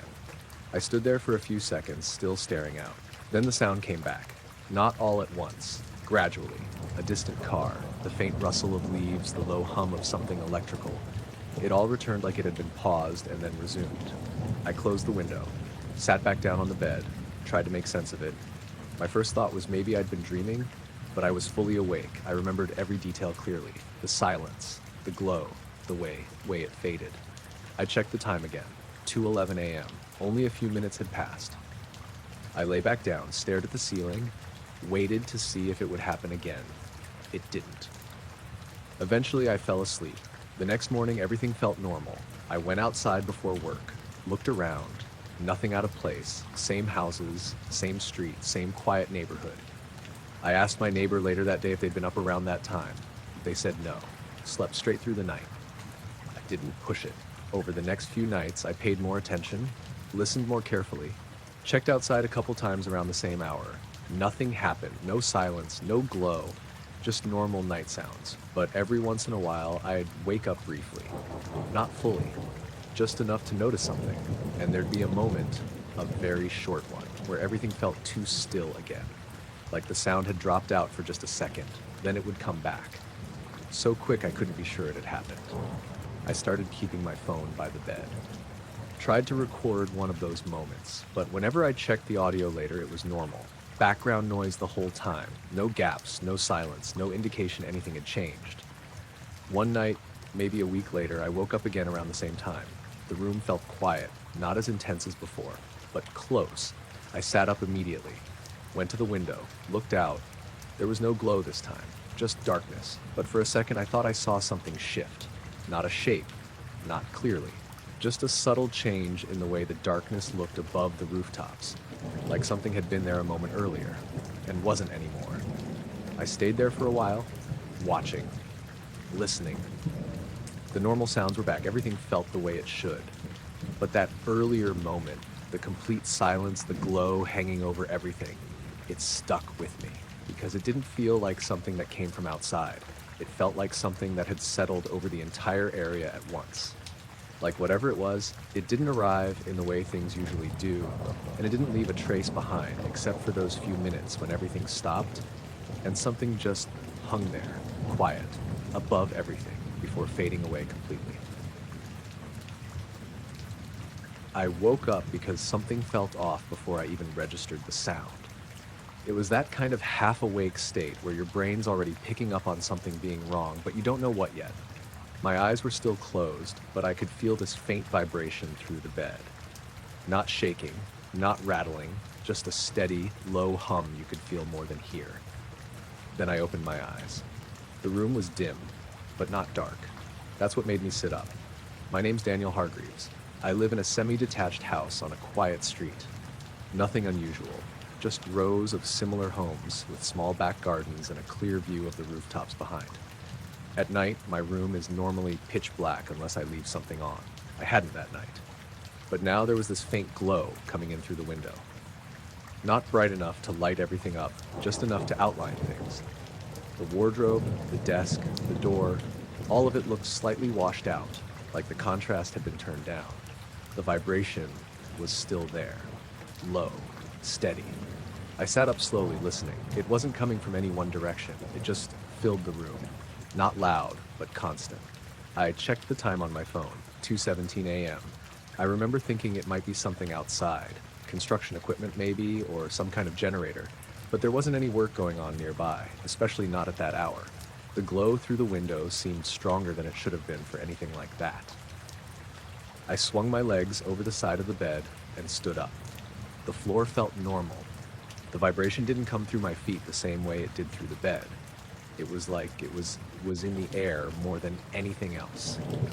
I walked over to the window. The curtains were half drawn, so I pushed them aside a little and looked out. That's when I saw it.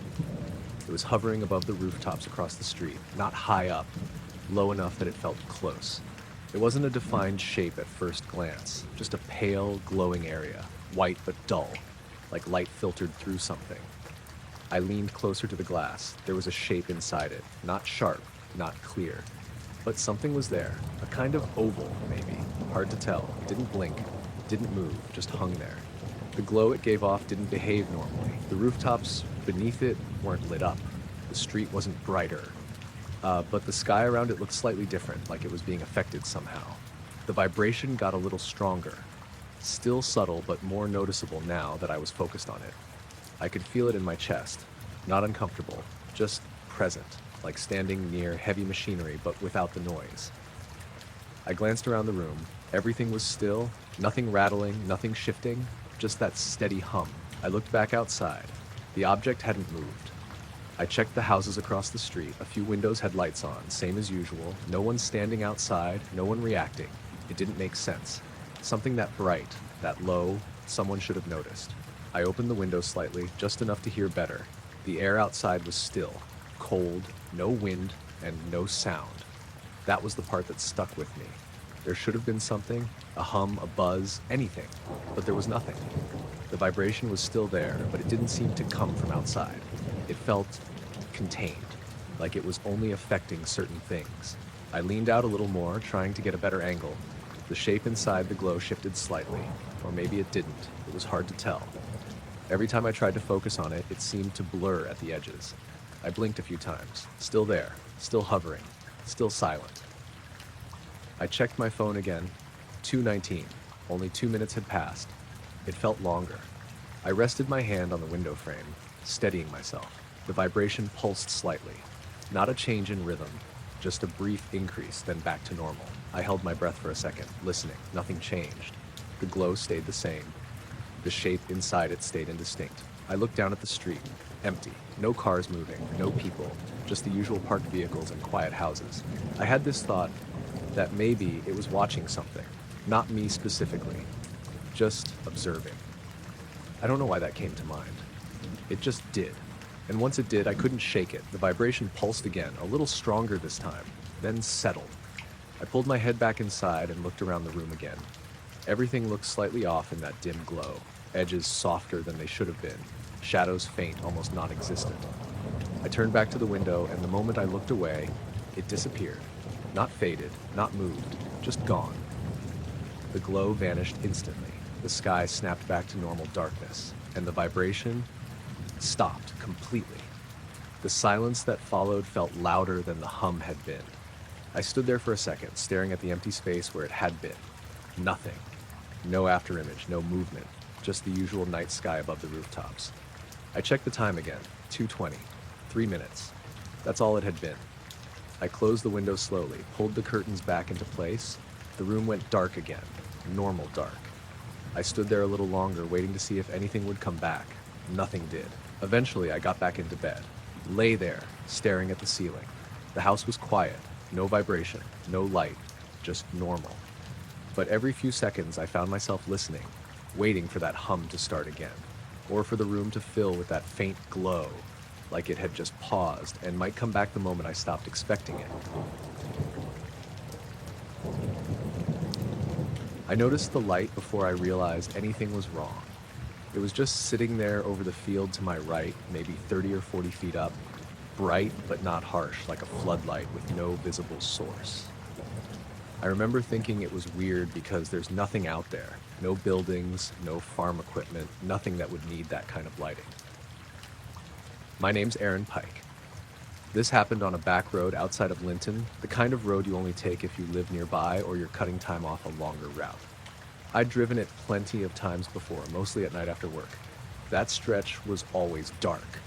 No streetlights, no houses close enough to spill light onto the road, just fields on both sides and a thin line of trees here and there. So when I saw that light ahead, it stood out immediately. At first, I thought it might be a truck with its high beams angled weird, maybe parked off the road. But as I got closer, the shape didn't change. It wasn't coming from the ground. It was above it, hovering. I slowed down a little without really meaning to. Not braking hard, just easing off the gas. The light didn't flicker or move. It just stayed there, perfectly steady. I glanced at my rearview mirror. No cars behind me. The road ahead was empty too. Just me and that light. I remember reaching over and turning the radio down so I could focus better. It was playing some late-night talk show, nothing important. The moment I touched the volume knob, the radio cut out. Not lowered, just gone. Dead silence. I frowned, looked down at the console. The screen had gone black. I tapped it. Nothing. At the same time, I noticed the dashboard lights dim slightly. Not off. Just weaker. Like the car was losing power for a second. But the engine kept running. I could still feel it, still hear it faintly. I looked back up. I was almost directly beneath the light now. And that's when everything shut off. All at once. The dashboard went completely dark. The headlights cut out. The radio, the clock, even the little charging light for my phone, all gone. For a split second, it felt like the car had stalled. But it hadn't. The engine was still running. I could feel the vibration through the steering wheel. I could hear the tires on the road, but everything electrical was dead. The road ahead disappeared into darkness, except for that light above me. It was the only thing illuminating anything. And it didn't spread the way normal light does. It didn't cast wide beams or long shadows. It just lit the ground directly beneath it in a soft, contained circle. I drove straight through it, didn't stop, didn't think to stop. I just kept going. As I passed under it, the inside of the car felt different. I don't know how to explain that properly. The air felt heavier, not physically pressing down, just thick, like the space inside the car had changed slightly. There was a faint sound too, not loud, not sharp, more like a low hum, but not quite mechanical. It didn't seem to come from any direction, just existed around me for that second or two. I glanced up through the windshield. I couldn't see the source of the light, just brightness above, no shape, no outline. Then I was past it, and everything came back, instantly. The headlights snapped on, the dashboard lit up, the radio came back mid-sentence, like it had never stopped. Even my phone screen lit up again on its own. I flinched, gripped the wheel tighter, checked the mirrors. Still no cars. I looked back at the road ahead, then quickly glanced in the rear view.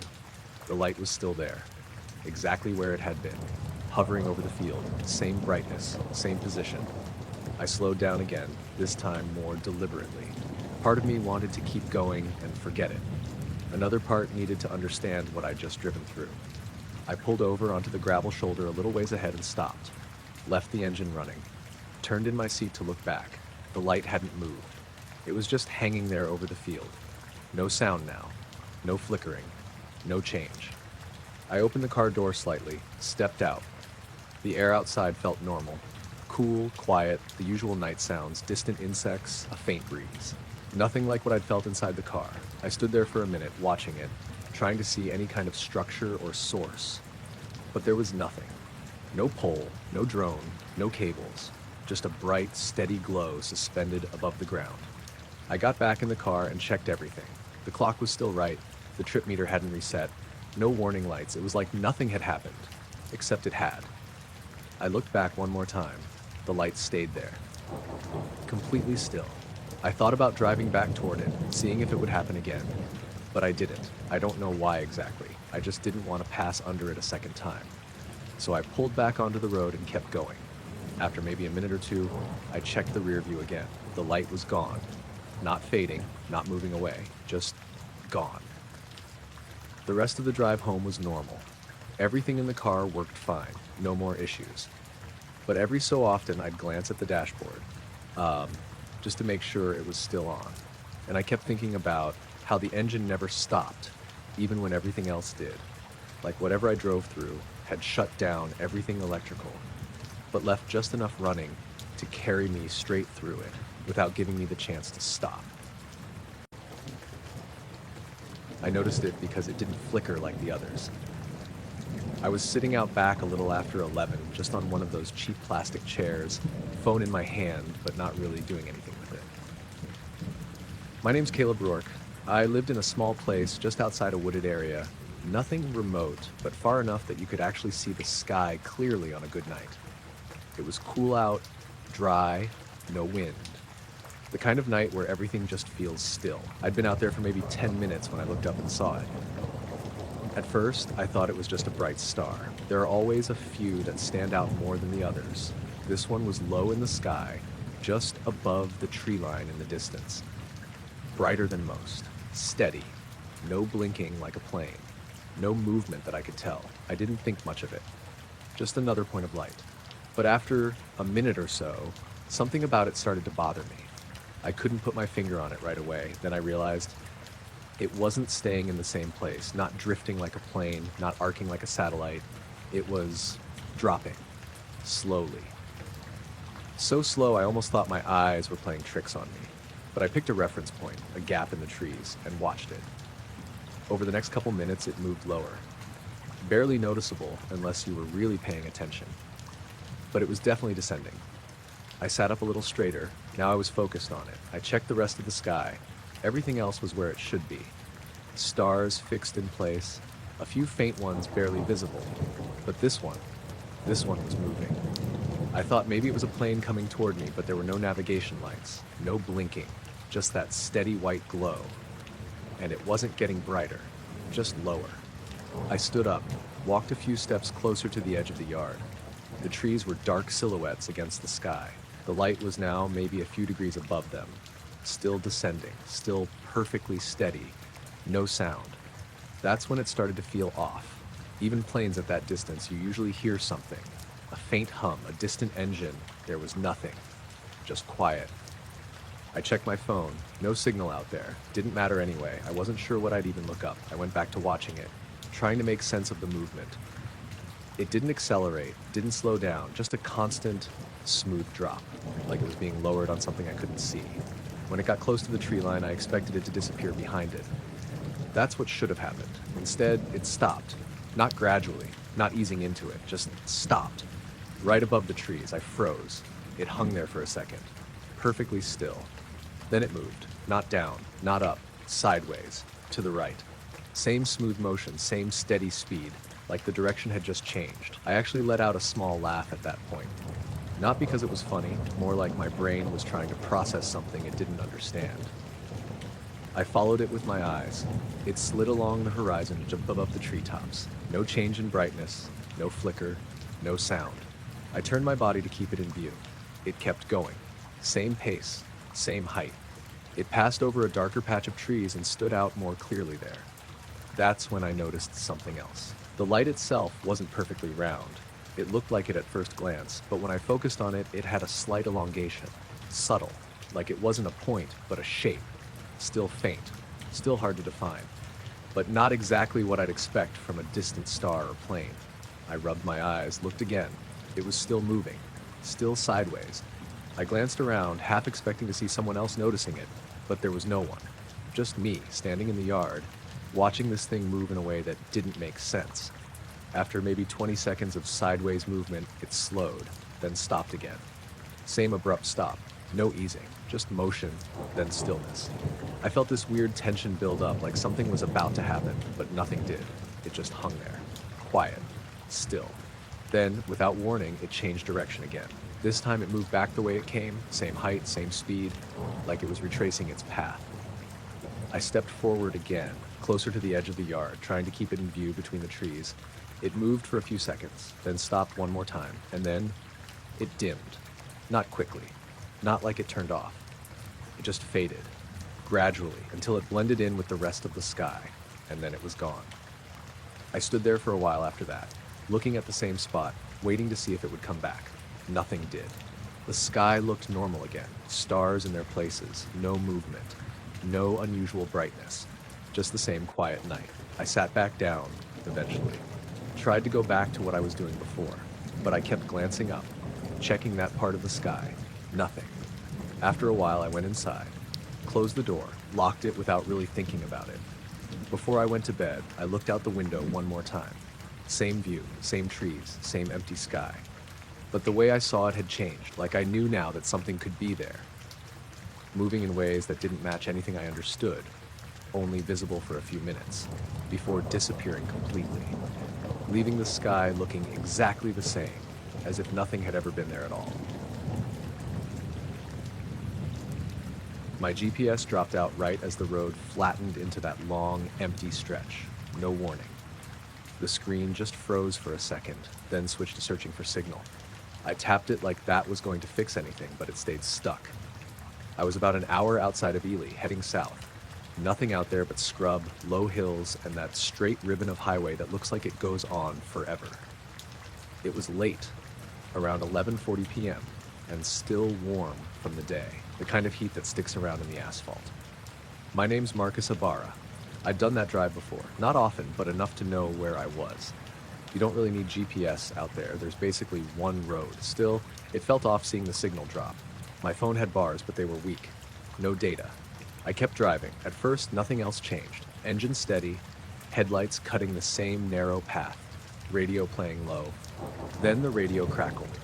Not loud, just a quick burst of static, like it had skipped over something. I glanced at it, adjusted the volume. It cleared up for a second, then did it again. I turned it off. Didn't want the distraction. The road ahead was empty. No headlights coming the other way, no taillights in front of me. Just black sky and the faint outline of hills off in the distance. That's when I noticed the lights. They weren't directly ahead, more off to the right side. At first, I thought they were stars sitting low on the horizon, but something about them didn't match. There were 3 of them, dim, white, arranged in a triangle, perfectly even spacing between each point. I watched them for a few seconds, trying to figure out what I was looking at. They weren't blinking, they weren't moving like planes, and they were too low to be stars. I kept driving, eyes shifting between the road and those lights. After a minute or so, I realized something else. They were keeping pace with me, not getting closer, not falling behind, just staying there. Same distance, same position relative to the car. I sped up slightly, not a lot, just enough to test it. The engine picked up, the road blurred a little more at the edges, the lights stayed exactly where they were, no change. I slowed back down, same thing, they didn't adjust visibly, but somehow they matched me again. I felt that slow, creeping tension settle in, not panic, just unease. I rolled my window down halfway. The air outside was still warm. No wind, no sound except the engine and tires on the road. I leaned slightly toward the window, trying to get a better angle. The lights didn't flicker, didn't shift, they just held that formation. Perfect triangle. I checked my mirrors, nothing behind me, completely empty road. I looked back at the GPS, still searching, frozen in place. I picked up my phone, tried to load anything, nothing came through. The lights were still there, same distance, maybe a mile out, hard to tell in the dark. I drove like that for a while. Could have been 5 minutes, could have been longer. Time started to feel a little stretched. I kept expecting something to change, for them to move, for them to disappear. But they didn't. They just stayed locked in place. Then something else happened. The sound inside the car shifted. At first, I thought it was the road surface changing, but it wasn't that. It was like the background noise. The low hum you don't usually notice started to fade. The engine still sounded normal, but everything else felt muted, like the air inside the car had thickened. I tapped the steering wheel with my fingers. The sound felt dull, less sharp than it should have been. I swallowed. Even that sounded different. I looked at the lights again, still there, still perfectly arranged, but now they seemed a little clearer, not brighter, just more defined, like the edges of them had sharpened. I noticed something subtle then. The triangle wasn't rotating, wasn't tilting. It stayed perfectly aligned, no matter how the road curved slightly or how my perspective shifted. That didn't make sense. Anything at that distance should change angle as I moved, but it didn't. It stayed fixed, like it wasn't anchored to the landscape at all. I slowed the car down more, almost to a crawl. The lights didn't rush ahead, didn't lag behind. They just adjusted without moving. Still the same distance away. That's when I started to think about stopping, just pulling over and seeing what happened. But something in me hesitated. The same kind of hesitation you get when you're about to do something you know might not go well. I kept rolling forward instead, slow, watching. The silence in the car got heavier, not completely gone, just reduced, like something was pressing down on it. I reached over and turned the radio back on. Nothing, just static, low, steady. I turned it off again, looked back at the lights. They hadn't changed, but for a moment, I thought I saw something between them. Not a solid shape, more like a faint darkness connecting the points. Hard to explain, like the absence of light in a pattern. I blinked, looked again, it was gone. Just the 3 lights. I rubbed my eyes with one hand, kept driving. The road ahead stayed empty, no signs, no other cars, just that long stretch of asphalt. Then, without thinking too much about it, I took my foot off the gas and let the car slow down. I wanted to see if they'd pass me. The speed dropped. 50, 40. 30. The engine idled lower. The car coasted. The lights stayed exactly where they were. Same distance, same formation. I slowed almost to a stop, and for a second, everything felt completely still. Like the car wasn't even moving anymore, even though I knew it was. The lights didn't drift forward, didn't close the gap. They just held position, like distance didn't apply to them the same way. I sat there, barely rolling, watching them. My hands were tight on the wheel. I realized I was holding my breath. Then, all at once, the sound came back. Full, normal. The hum of the engine filled the car again. The faint noise of air moving past the windows. Everything snapped back into place. At the same moment, the lights shifted. Not gradually, not smoothly.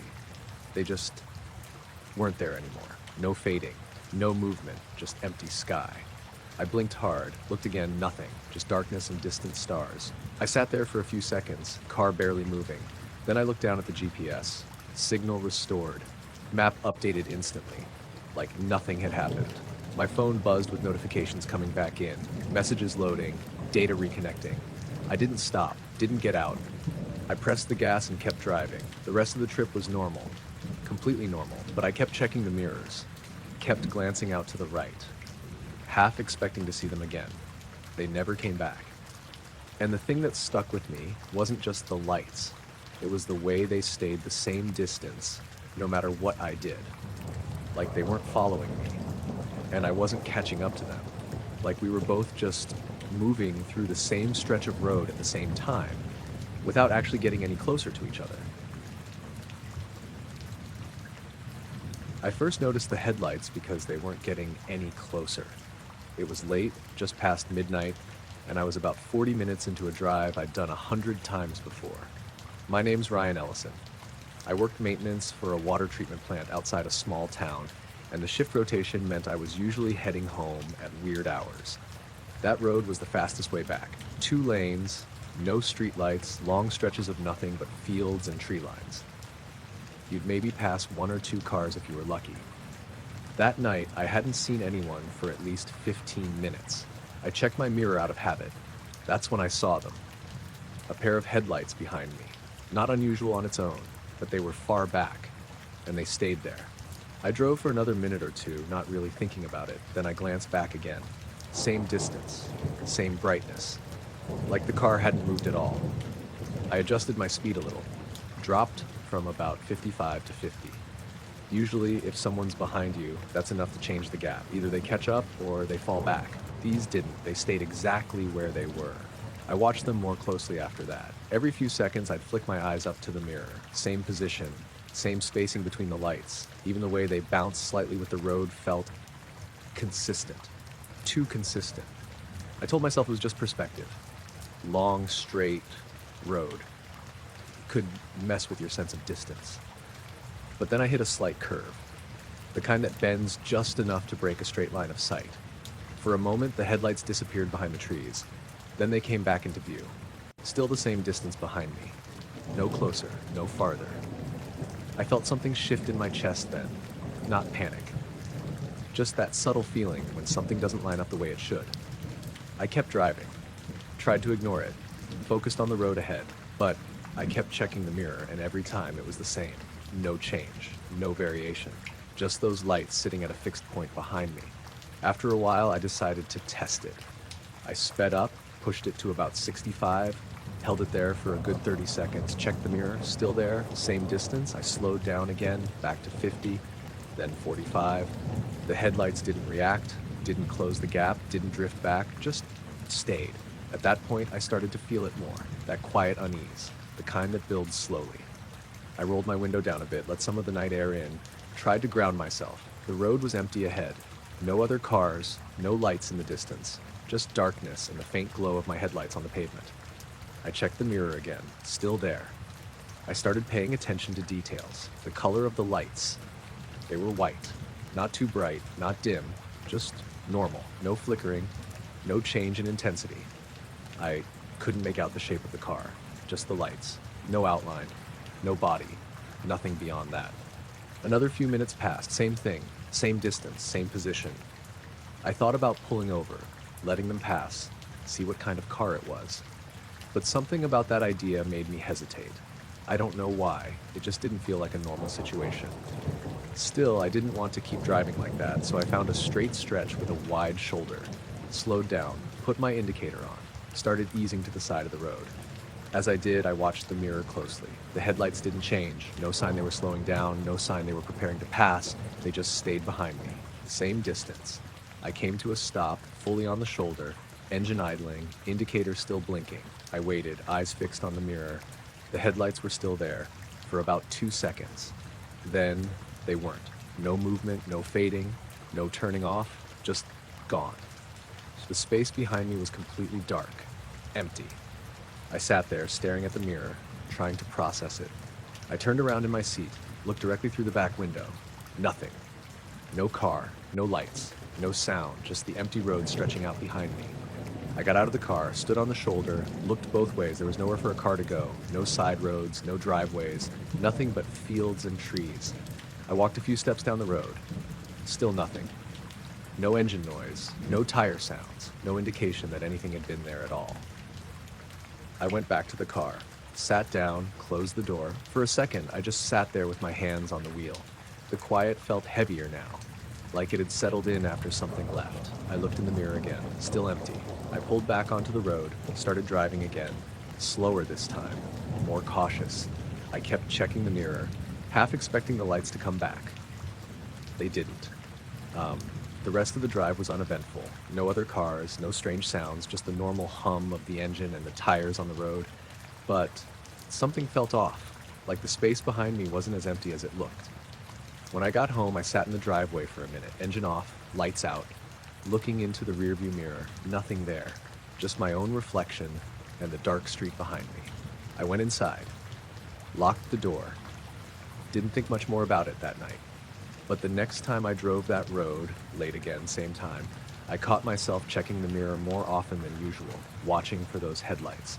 And even when the road was completely empty, there was this part of me that expected to see them again, sitting at that same distance, keeping pace without ever getting closer or farther away, just there, until the moment I decided to look directly and found nothing at all.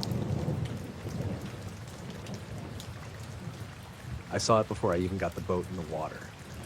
It was still dark, maybe 20 minutes before first light. I'd parked up near the ramp like I always did, same spot, same routine. My name's Dean Walsh. I fish that lake a couple times a week, usually early mornings before work. It was one of those colder mornings where fog sits low over the water. Not thick enough to block everything, just enough to soften the edges of things.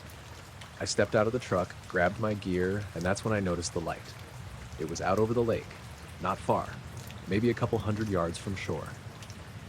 At first, I thought it was another boat, wouldn't be unusual, but something about it didn't match. It wasn't moving, and it wasn't the right kind of light. Most boats have a mix of colors, red, green, maybe a white beam cutting across the water. This was just white, clean, steady, almost like a single point, but too large to be a star. I stood there for a second, watching it, waiting to see if it shifted. It didn't. The fog around it stayed exactly the same. That was the first thing that felt off.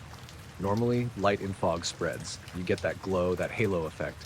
This didn't. The light was there, clear and defined, but the fog around it stayed dim, like it wasn't interacting with it.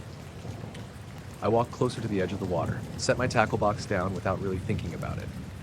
The lake was completely still. No ripples, no wind.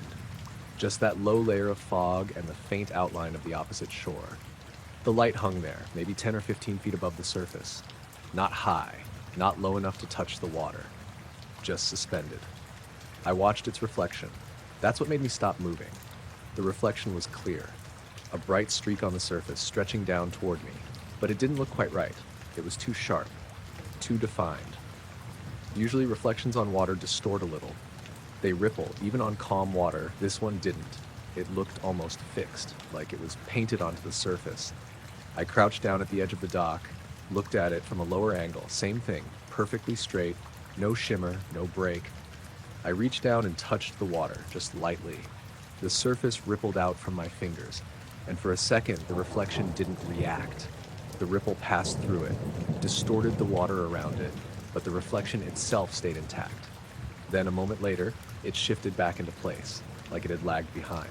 I pulled my hand back, stared at it, trying to understand what I'd just seen. The light itself hadn't changed, still steady, still silent, no sound at all, not even a hum. I stood up again, looked around. The trees along the shore were barely visible through the fog. Everything else felt normal, except for that one thing, out there, holding perfectly still. I checked my watch. Time was moving normally, second hand ticking like it should. I looked back at the light. Still there. Same position. Same brightness. I considered getting the boat in and heading out toward it, but something about that idea didn't sit right. It wasn't fear exactly, just a strong sense that I shouldn't get any closer, so I stayed where I was, watching, waiting. The sky started to lighten slowly. that faint blue-gray that comes before sunrise. The fog shifted slightly with it, but the light didn't. It stayed exactly where it had been. As the sky brightened, I expected it to fade, like stars do, but it didn't. It held its brightness, unchanged. I noticed something else then. As the light around it increased, the shape became a little clearer. Not detailed, but it wasn't just a point. There was a slight curve to it, like part of something larger I couldn't fully see. Still faint, still hard to define, but definitely not just a simple light source. The reflection stayed locked beneath it. Same straight line, same sharp edge, even as the water shifted slightly with the morning breeze starting to pick up. I heard a bird call somewhere behind me, the first real sound of the morning. It felt almost out of place, like the rest of the world was starting back up again. I looked at the light again, and for the first time I thought it might be getting dimmer. Not quickly, just slightly. The sky was brighter now. You could make out more detail across the lake. The fog was thinning, and then, in the span of maybe a few seconds, it was gone. Not fading out completely, just not there anymore. One moment it was there. The next, empty space. The reflection vanished with it. No ripple, no disturbance, nothing left behind. I stood there for a while after that, staring at the same spot. The water looked normal again, just a calm surface with the early light reflecting off it. No sign anything had been there. I went through the motions after that, launched the boat, headed out, tried to fish like I usually did, but I kept glancing back toward that area. Nothing ever reappeared. The rest of the morning was normal. Too normal. Like the lake had reset itself. When I got back to shore, I looked out one last time. Same view, same calm water, same early daylight. No trace of the light, no distortion. Nothing to suggest anything unusual had happened. But that reflection, the way it didn't move with the water, the way it held its shape even when everything else shifted, that stuck with me more than the light itself. Because whatever was out there, it wasn't just in the sky, it was affecting the water below it, in a way that didn't follow how anything I've ever seen is supposed to work. And it stayed there long enough for me to watch it, without ever changing, until it simply wasn't there anymore. I woke up because of the light. At first, I thought it was morning, like the sun had come up early and was hitting the inside of the tent weird. But it wasn't that kind of light. It was too focused. It was coming from my flashlight. It was sitting on the floor of the tent, pointing up at the ceiling, fully on. I didn't move right away. I just stared at it, trying to make sense of it. I knew for a fact the batteries were dead. Not low, not almost dead. Dead. I tried to use it the night before when I was setting up, and it barely flickered before cutting out. I remember tapping it against my hand, unscrewing the cap, tightening it again. Nothing. So I'd tossed it into the corner and used my headlamp instead. Now it was on, bright, steady, no flicker. I pushed myself up slowly on my elbows. The tent felt warm, warmer than it should have been for that time of night. It had dropped pretty cold after sunset, enough that I'd zipped the sleeping bag all the way up. Now the air felt off. Still, I reached over and grabbed the flashlight. It felt slightly warm in my hand. Not hot, just like it had been on for a while. I turned it off. It clicked normally. I hesitated, then turned it back on. Same brightness, no dimming. I sat there for a second, holding it, my brain trying to catch up. Then I noticed the sound. It was faint, so faint I almost missed it. A low humming coming from outside the tent. Not mechanical, not like a generator or anything I'd heard before. More like a tone. Steady, but not perfectly flat. There was a slight rise and fall to it, like it was breathing in a way. I froze, listening. The woods had gone quiet, completely quiet. No insects, no wind, no leaves moving, nothing but that hum. I checked my phone. 2:18 a.m., no signal, but that was normal out there. I was camped off a trail about 10 miles from the nearest road, up in a patch of forest that didn't get much traffic. I'd picked it because it was quiet. Now it was too quiet. The humming seemed to shift slightly. Not louder, just closer, or maybe more focused. I couldn't tell. I turned the flashlight off again and set it down. The inside of the tent went dark, except for a faint glow leaking through the fabric from outside. That's when I noticed it. The tent walls weren't as dark as they should have been. There was a very soft light outside. Not bright enough to see clearly through the fabric, but enough to outline shapes.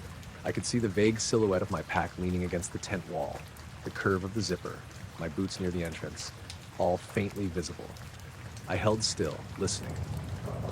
The hum didn't change, didn't get louder or quieter. It just stayed there, present. I reached up slowly and unzipped the tent a few inches. The zipper sounded too loud in the silence, like it echoed. I stopped halfway, waited. The humming didn't react. I opened it a little more, just enough to look out. The forest looked wrong. That's the best way I can describe it.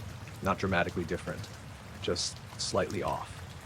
The light outside wasn't coming from a clear source. It wasn't like moonlight. It didn't cast shadows in the usual way. Everything looked evenly lit, but dim. The trees were visible, but their edges felt softer than they should have been, like the contrast had been turned down. I pushed the flap open a bit more. Looked around. The clearing I'd set up in was small, surrounded by tall trees. Normally, you'd see patches of sky through the branches. Now it was just gray, not clouded, just a uniform, dim tone. The humming shifted again. This time I felt it, not just heard it. A slight vibration in my chest. Barely noticeable, but there. I swallowed. The air outside felt warmer than it should have been. Same as inside the tent. I stepped out slowly, barefoot on the ground. The dirt felt warm too. Not hot, just not cold. I stood there for a second, letting my eyes adjust. The light didn't change, didn't get brighter or darker. It just stayed constant. I looked up. The sky didn't look like sky. No stars, no clear clouds, just that same dim, even glow, like a ceiling. I felt my stomach tighten. The humming deepened slightly, just enough to notice. I turned slowly, scanning the trees. Nothing moved, nothing stood out, but there was a feeling like something was there. Not close enough to see, but present, watching. I took a few steps away from the tent. The ground felt the same everywhere, warm, soft. The hum seemed to follow me, or maybe I was just more aware of it now. I couldn't tell where it was coming from. There was no direction to it. It was just everywhere. I stopped near the edge of the clearing, looked into the trees. The darkness between them seemed thicker, not darker, just denser, like it had weight. For a second, I thought I saw something shift, a slight movement between two trunks, but when I focused on it, there was nothing, just the same dim light, same stillness. I realized I was holding my breath again. I forced myself to inhale. The air felt normal, no smell change, just that warmth. I backed up slowly toward the tent. Didn't want to turn my back on the trees, didn't know why. The hum stayed steady, didn't rise or fall. I reached the tent, crouched down, and slipped back inside. Zipped it closed. The sound of the zipper felt too loud again. I grabbed the flashlight, turned it on. Still bright, still steady. I sat there, listening, watching the tent walls. The faint light outside didn't change. The hum didn't stop. Time stretched again. I don't know how long I sat there. Could have been minutes, could have been longer. At some point, the humming started to fade, very slowly, like it was pulling away. The vibration in my chest eased. The light outside dimmed, not all at once, gradually, until the tent walls went dark again. I waited. Didn't move, didn't even shift position. Eventually, the normal sounds came back. A single insect at first, then another, then the faint rustle of leaves, the usual background noise of the woods. I checked my phone again, 2:24 a.m. 6 minutes had passed. It didn't feel like 6 minutes. I stayed awake for a while after that. Didn't sleep much. When morning came, everything looked normal. Cold ground, clear sky, sunlight filtering through the trees the way it should. I packed up slowly, kept looking around the clearing. There was no sign anything had happened. No marks, no disturbed ground, nothing out of place. The flashlight was still working. Same brightness, same steady beam. I unscrewed the cap and checked the batteries, same ones I'd put in days before. No reason they should have come back to life. I tried to think of something that made sense. Loose connection, temperature change, something simple. But that didn't explain the light outside, or the humming, or the way the forest had gone completely silent. I left that morning and didn't go back to that spot. Not because of anything specific, just didn't feel right. And the part that stuck with me wasn't just waking up to the flashlight. It was the feeling that whatever had been out there hadn't turned it on by accident. It had done it while I was asleep and left it pointing straight up, like it wanted the light inside the tent before it moved on. I didn't notice it the first night because I wasn't looking. My name's Colin Reeves. I worked night shift at a distribution warehouse just outside a small industrial park. Nothing interesting about the place, just rows of shelving, forklifts, loading bays, and a lot of empty space once the trucks stopped coming in. I usually took my break around 3 a.m. There wasn't much going on then. Most of the crew was inside, half asleep, and the outside yard stayed quiet. The second night was when I first saw it. I stepped out the side door with my coffee, leaned against the railing, and looked out over the lot. It was one of those cold, clear nights where everything looks sharper than usual. That's when I noticed the light. It was out past the fence, maybe a couple hundred yards away, just above the ground.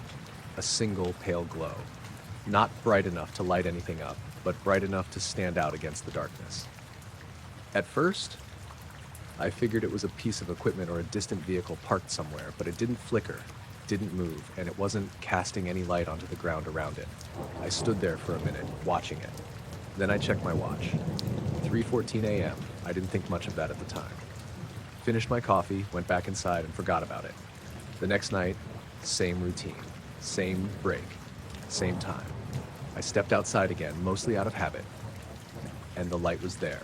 Same spot, same height, same dull, steady glow. That's when it registered. I checked my watch again, 3:14 a.m. exactly. I frowned, took a step forward, trying to get a better look. It didn't change, didn't react, just stayed there. I remember thinking it was weird, but not enough to worry about. Probably some fixed light I hadn't noticed before. Maybe part of another building, but I'd worked there long enough to know the layout. There wasn't anything out there, no structures, no poles, just open land and a stretch of dirt road. The third night, I went outside a minute early, just to see if it was already there. 3:13 a.m., nothing, just empty dark. Then as I watched, it appeared. Not like something turning on, more like it was suddenly just there. No transition, no brightening. 1 second, nothing, the next, the light. I felt that slight drop in my stomach. I checked my watch, 3:14, right on it. I stood there longer that time, trying to figure out if it moved at all. It didn't. It stayed fixed in place, no drift, no flicker, no change in intensity. I even walked down the steps and out into the lot a little. It didn't get bigger, didn't get smaller. Distance felt wrong, like it wasn't tied to perspective properly. I went back inside after a while, didn't mention it to anyone, didn't seem like something worth bringing up. But the next few nights I kept checking. Every time, same thing, 3:14, the light appeared. Same position, same height, same steady glow. It started to feel less like something I was noticing and more like something that was waiting. One night I brought it up to Darren, one of the forklift guys, told him to come outside with me. He came out around 3:15. The light was there. I pointed it out. He squinted for a second, then shrugged. Probably a tower or something, he said. But there weren't any towers out there, and even if there were, it wouldn't just appear at the exact same time every night. He didn't seem interested. Went back inside after a minute. After that, I stopped mentioning it, just kept watching it on my own. Then came the night it changed. I stepped outside like usual, 3:13, nothing. I stood there, waiting, watching the same empty stretch of land. 3:14 hit, and the light appeared. But this time, it wasn't where it had been. It was closer. Not by a small amount, significantly closer. Instead of being out past the fence, it was now just beyond it, maybe 50 yards away. Same height, same brightness, same exact glow, but closer. I froze. Didn't step forward, didn't step back. Just stood there, staring at it. My first thought was that I'd misjudged the distance before, that maybe it had always been closer than I thought. But I knew that wasn't right. I'd walked out into the lot before. I'd watched it from different angles. It had never been that close. I checked my watch, 3:14. Same time. The light didn't move, didn't drift, just hung there. I felt that same pressure in the air I couldn't quite explain. Not physical exactly, just a sense that something had shifted. I took one step forward. The gravel under my shoe crunched louder than it should have. The sound felt sharp, out of place. The light didn't react, didn't brighten, didn't dim. It just stayed fixed. I noticed something else then. The fence between me and it. Usually you'd see the outline clearly against any kind of light behind it. But this time, the fence looked faint. Like the light wasn't hitting it properly, like it was passing through in a way that didn't make sense. I took another step, then stopped. The distance still felt wrong. like I couldn't judge how far away it actually was. It looked close, but not close in a normal way. More like it had been scaled incorrectly. I stood there for maybe a minute, maybe less. My sense of time wasn't great at that point. Then, without warning, it disappeared. Same as before. No fade, no movement, just gone. The space where it had been looked normal again. Fence clear, ground dark, nothing out of place. I stayed out there a little longer, waiting, hoping it would come back. It didn't. I went back inside eventually, tried to act normal, but I kept checking the clock, waiting for 3:14 to roll around again the next night. It did. And the light came back. Same closer position, same exact spot it had been the night before. It didn't move any closer after that, at least not while I was watching. But it didn't go back to where it had originally been either. It stayed there, 50 yards out, every night at exactly 3:14. And the part I still can't shake isn't just that it showed up, it's that it changed position once. Like it had decided to be closer without ever moving get there.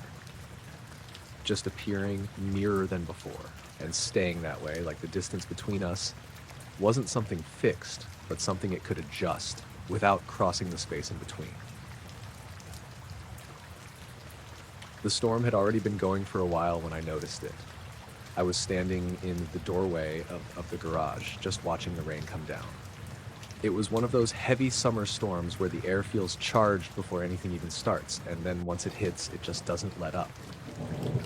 My name's Aaron Pike. I lived on the edge of a small town, the kind where houses thin out into fields pretty quickly. That night, the sky was completely covered. No breaks, just thick cloud, low and fast moving. Lightning had been flashing every few seconds, not the quick, distant kind either. These were full flashes, lighting up everything for a split second like it was daytime. I'd been counting the time between thunder out of habit. Most of it was close, right overhead. That's when I saw the light. At first, I thought it was just another lightning after image in my eyes. One of those spots you get when it's bright enough, but it didn't go away. It stayed in the same place, high up in the clouds, a small, steady glow, not as bright as lightning, not even close, but visible. I stepped a little farther out under the garage overhang, squinting up through the rain. The clouds were moving fast.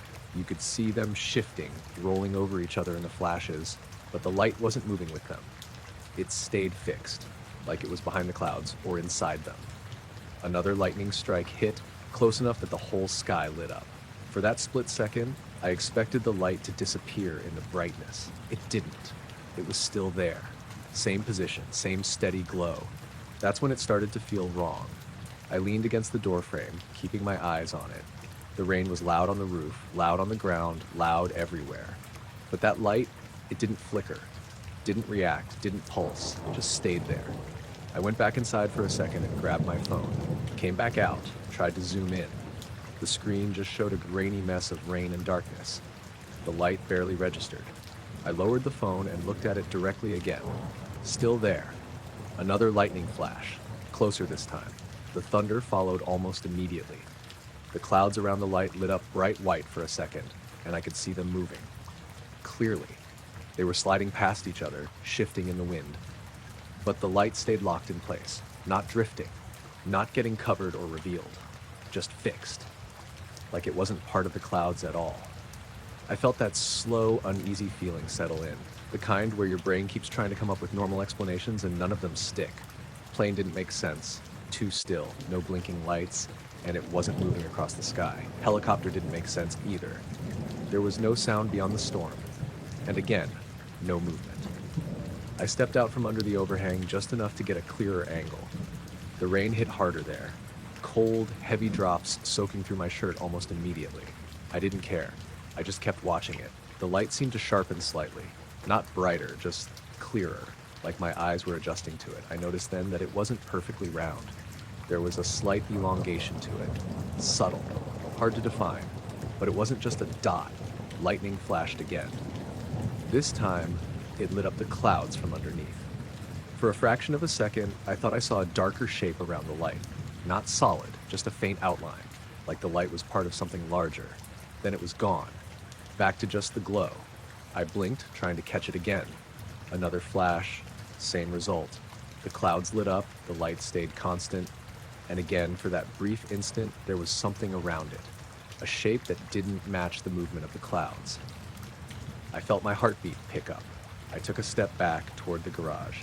The rain was getting heavier, the wind picking up, but that light didn't shift at all. It didn't sway, didn't drift with the storm, it just stayed there, perfectly still. Time started to stretch a little. I don't know how long I stood there watching. Could have been 5 minutes, could have been 10. The storm kept moving, the clouds kept rolling, lightning kept flashing, and that light stayed fixed in the same exact spot. Then without warning, everything got brighter, not from lightning, just a sudden increase in the glow of the clouds themselves, like the whole sky had lifted in brightness for a second. The light remained the same, but the contrast around it changed. And in that moment, I saw the shape clearly, just for a split second. A darker area surrounding the light, oval, not huge, but definitely larger than the light itself.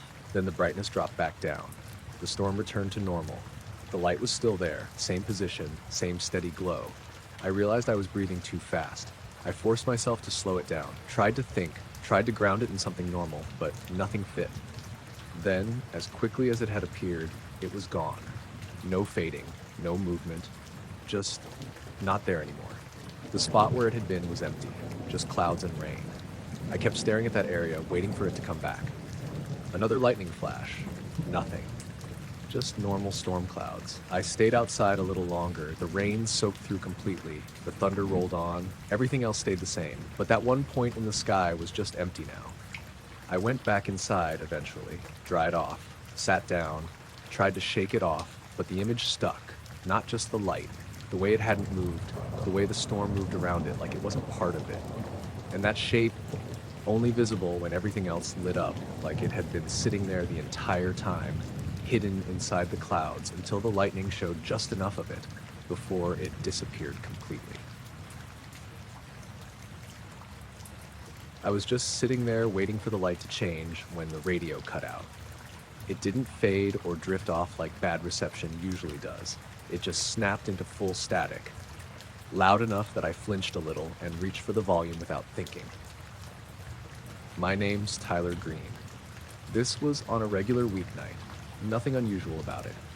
I was on my way home from work, stopped at a long light on the edge of town where the road meets the highway. There were a couple cars ahead of me, one behind, nothing out of the ordinary. The radio had been playing fine the whole drive. Then suddenly, static. Not soft, not intermittent, just solid, harsh noise filling the car. I turned it down, then off. The static kept going for a second after I hit the button. That's what made me pause. It shouldn't do that. Then it stopped completely.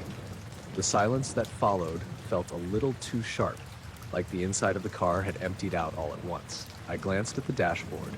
Everything looked normal. No warning lights. Engine idling steady. The red light ahead still holding. I tapped the radio power again. Nothing. Screen stayed blank. I frowned, leaned back in my seat. That's when I noticed how quiet it was outside too. Not completely silent, but muted. The usual background noise, cars in the distance, wind, felt reduced somehow. I looked around.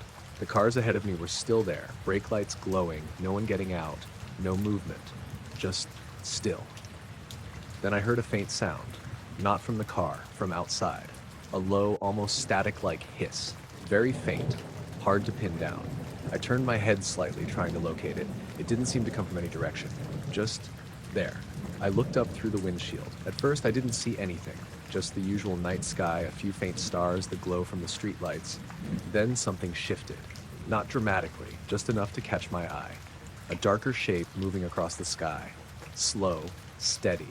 I squinted, leaning forward a bit. It was hard to make out. There were no lights on it, no blinking, no glow. Just a dim outline, like something blocking out the faint light behind it. It moved in a straight line, crossing from left to right. Too smooth to be a plane, too slow to be anything falling. I felt my hands tighten on the steering wheel. The sound outside, the faint hiss, seemed to line up with it somehow. Not louder, just present. I glanced at the cars ahead again. No one else seemed to notice. No doors opening, no heads sticking out windows, nothing. I looked back up. The object kept moving. Same speed, same direction, no change. As it passed over a slightly brighter patch of sky, I could see it more clearly for a second. Not detailed, but definitely a shape. Not round, not sharp-edged either. something in between, like a soft, uneven outline. Then it moved past that patch and blended back into the darker sky. The radio suddenly clicked. A quick burst of static again. I flinched slightly, looked down at it, still off, still blank. Another burst of static, louder this time. Then silence again. I looked back up. The object was still there, a little farther along now. Still moving, still no lights. I checked the traffic light, still red. It felt like it had been red longer than it should have. I didn't know for sure, but it felt off. I looked at the car ahead of me. The driver's silhouette was visible through the rear window. They weren't moving, just sitting there. The object in the sky kept going. No change in speed, no shift in direction. The faint hiss outside seemed to fade slightly as it moved farther away. I rolled my window down halfway. The air outside felt cooler than I expected. The sound was still there, but weaker now. I leaned slightly toward the opening, like trying to hear it better. Nothing distinct, just that low, almost static-like presence. I looked back up again. The object was nearing the edge of my field of view, still steady, still silent.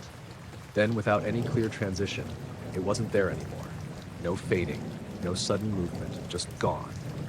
I stared at the empty patch of sky where it had been, waited. Nothing came back. The sound outside faded completely. The normal background noise returned slowly. A car in the distance, wind brushing past. The radio suddenly powered back on by itself. Music came through like nothing had happened. Same song as before, same volume. I jerked my hand toward it, turned it off again. This time, it stayed off. I looked at the traffic light. It turned green. The cars ahead started moving. I hesitated for a second, then followed. The rest of the drive home was normal, too normal. Radio worked fine, no more static, no strange sounds. But I kept glancing up through the windshield, half expecting to see that shape again. There was nothing, just the usual night sky. And the part that stuck with me wasn't just the way it looked.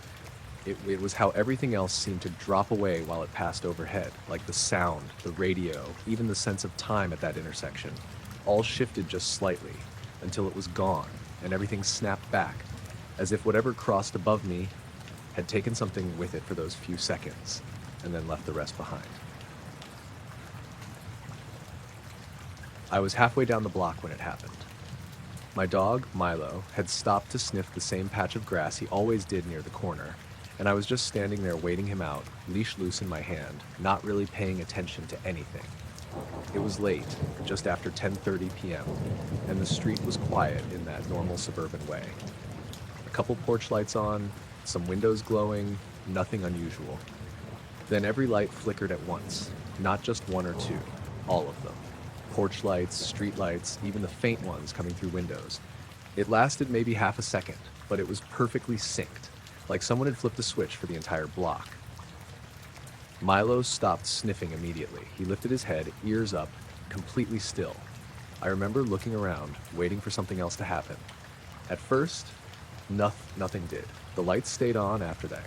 Everything went back to normal, except it didn't feel normal. The air felt thinner, not physically, just in that way where something changes and you can't quite explain it. Milo didn't move. He just stood there, staring down the street, toward the far end of the block. I followed his gaze. That's when I saw it. At first, I thought it was someone walking with a flashlight behind a house or something, a faint glow rising just above the roofline. But it didn't behave like a light should. It moved too smoothly, too steadily, and there was no beam, just a soft, pale orb. It came up slowly from behind the houses at the end of the street. Not fast, not slow enough to feel natural either, just controlled. I felt my grip tighten on the leash without thinking. Milo didn't bark, didn't growl, he just stood there, locked in place, watching. The orb cleared the rooftops and hovered there for a second, maybe 20, 30 feet above them. It wasn't bright, it didn't light anything up around it.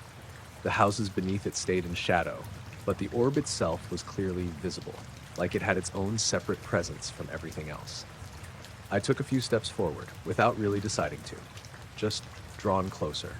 The street stayed quiet, no cars, no people, no doors opening. It felt like I was the only one seeing it. I glanced at the houses around me, windows still lit, TV flickering in one of them, but no movement, no one else coming outside. I looked back at the orb.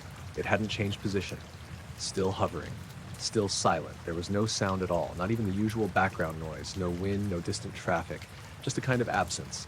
I noticed Milo's body had gone stiff, not tense like he was about to react, just fixed, like he'd frozen in place. I crouched down and touched his back. He felt normal, warm, but he didn't respond, didn't even look at me. His eyes stayed locked on the orb. I stood back up slowly. The orb shifted then, just slightly, not moving across the sky, more like adjusting its position. A small, smooth glide to the left. Then it stopped again. I felt something in my chest tighten. Not fear exactly, more like anticipation. Like something was about to happen, but I didn't know what. I looked at the streetlights. They hadn't flickered again, but their light felt dimmer now. Or maybe it was just the way the orb stood out against them. I couldn't tell. The orb moved again, this time upward, very slowly, rising higher above the rooftops. Still no sound, still no change in brightness. It just climbed. I realized I was holding my breath. I forced myself to inhale. The air felt normal, but the silence stayed. Milo finally shifted slightly, not a full movement, just a small step forward, like he was trying to follow it. I pulled gently on the leash. He resisted for a second, then stopped again. The orb reached a higher point and hovered, same as before. Perfectly still. I waited, watching, trying to figure out what I was looking at. A drone didn't make sense. Too quiet, too steady, and it didn't have the usual blinking lights. This was just one pale sphere. Then, without warning, it started moving sideways, faster this time. Not fast like a plane, but faster than before. A smooth glide across the sky, parallel to the street. I turned my head to follow it. Milo's body shifted with it like he was tracking it too. The orb passed over the line of houses, maintaining the same height, same speed, same steady glow, no sound, no trail, nothing left behind. It moved across the entire block, and then as it reached the far side, it just faded. Not instantly, but quickly, like it was dimming itself, until it was gone. The sky went back to normal, stars visible again, darkness settling in where it had been. The sound came back right after, subtle at first, a distant car, the faint rustle of leaves, then everything else, like the world had resumed. Milo shook himself suddenly, like he'd snapped out of something. He looked up at me, confused, tail low. Then he pulled gently on the leash, wanting to keep walking. I stood there for a few more seconds, staring at the empty sky, trying to make sense of it. Nothing else happened. No lights, no movement. Just a normal night again. I walked Milo back home, didn't see anything else on the way, didn't hear anything unusual. Everything felt ordinary, except for that moment. The flicker, the silence, and the way that thing had risen up from behind the houses like it had been there the whole time, just out of sight, waiting, until everything on the street blinked before showing itself. I woke up because Milo was growling. Not barking, not whining, just this low, steady sound I'd never heard from him before.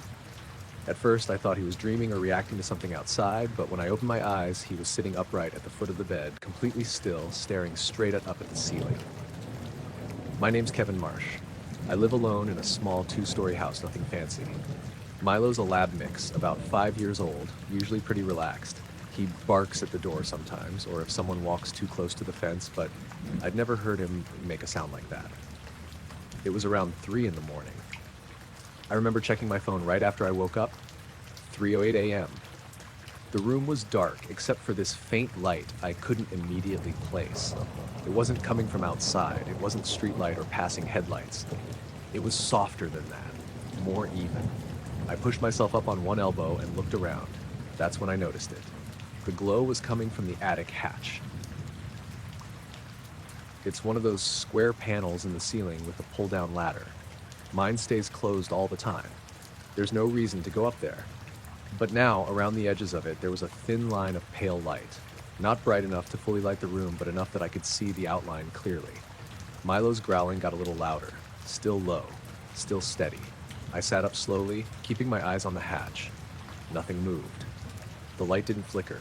It just stayed there like something was on the other side. I remember thinking maybe I'd left something plugged in up there, but that didn't make sense. There's no power outlets in my attic. I swung my legs over the side of the bed.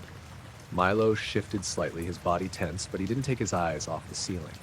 "Hey," I said quietly, more to myself than him. No response, obviously. I stood up. The floor felt cold under my feet.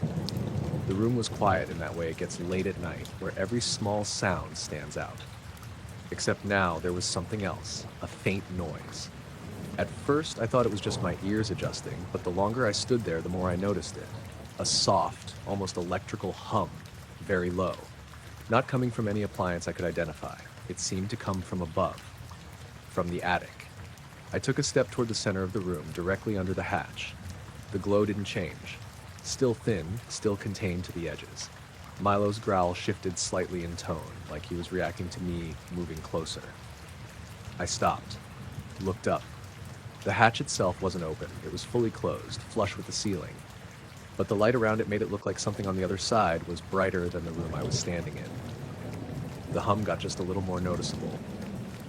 Still quiet, but now I was sure it wasn't coming from anywhere else. I reached up slowly, like I was going to touch the panel. Then I stopped halfway. Something about it didn't feel right. Not fear exactly, just hesitation, like I shouldn't. I lowered my hand, stood there for another few seconds. Nothing changed. Then Milo let out a short, sharp breath, almost like a warning. Not a bark, just a sudden shift in his breathing. I looked back at him. His eyes were wide, fixed on the same spot. I turned back to the hatch. The light seemed slightly brighter now, not by much, just enough that I noticed. The edges of the panel were more defined, the line of light a little thicker, the hum deepened slightly, still not loud, but more present. I took a step back, then another.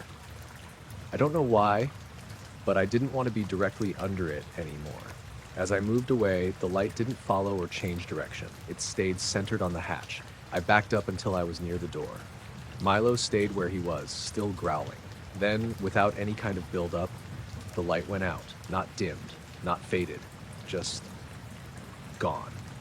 The room dropped back into full darkness. The hum stopped at the same moment. Complete silence. Milo's growling cut off instantly, like someone had flipped a switch. I stood there, not moving, waiting for something else to happen. Nothing did. After a few seconds, Milo relaxed slightly, still alert, but not tense like before. I turned on the bedside lamp. The normal yellow light filled the room. I looked up at the hatch. It looked exactly like it always did. Closed. No gaps, no light, no sign that anything had been different. I waited a minute, then another. Still nothing.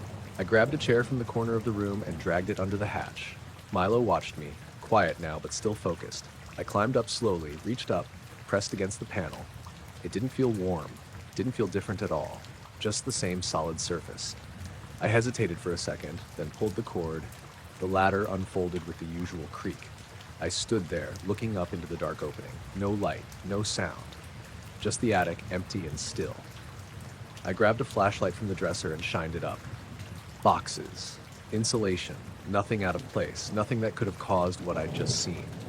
I climbed up halfway, enough to get a better look. The air up there felt normal, dry, still, no sign of anything unusual. After a minute, I climbed back down and folded the ladder back up, closed the hatch, turned off the lamp, went back to bed. Milo jumped up beside me, but he didn't settle like usual. He stayed sitting, facing the ceiling, not growling anymore, just watching. I didn't sleep much after that.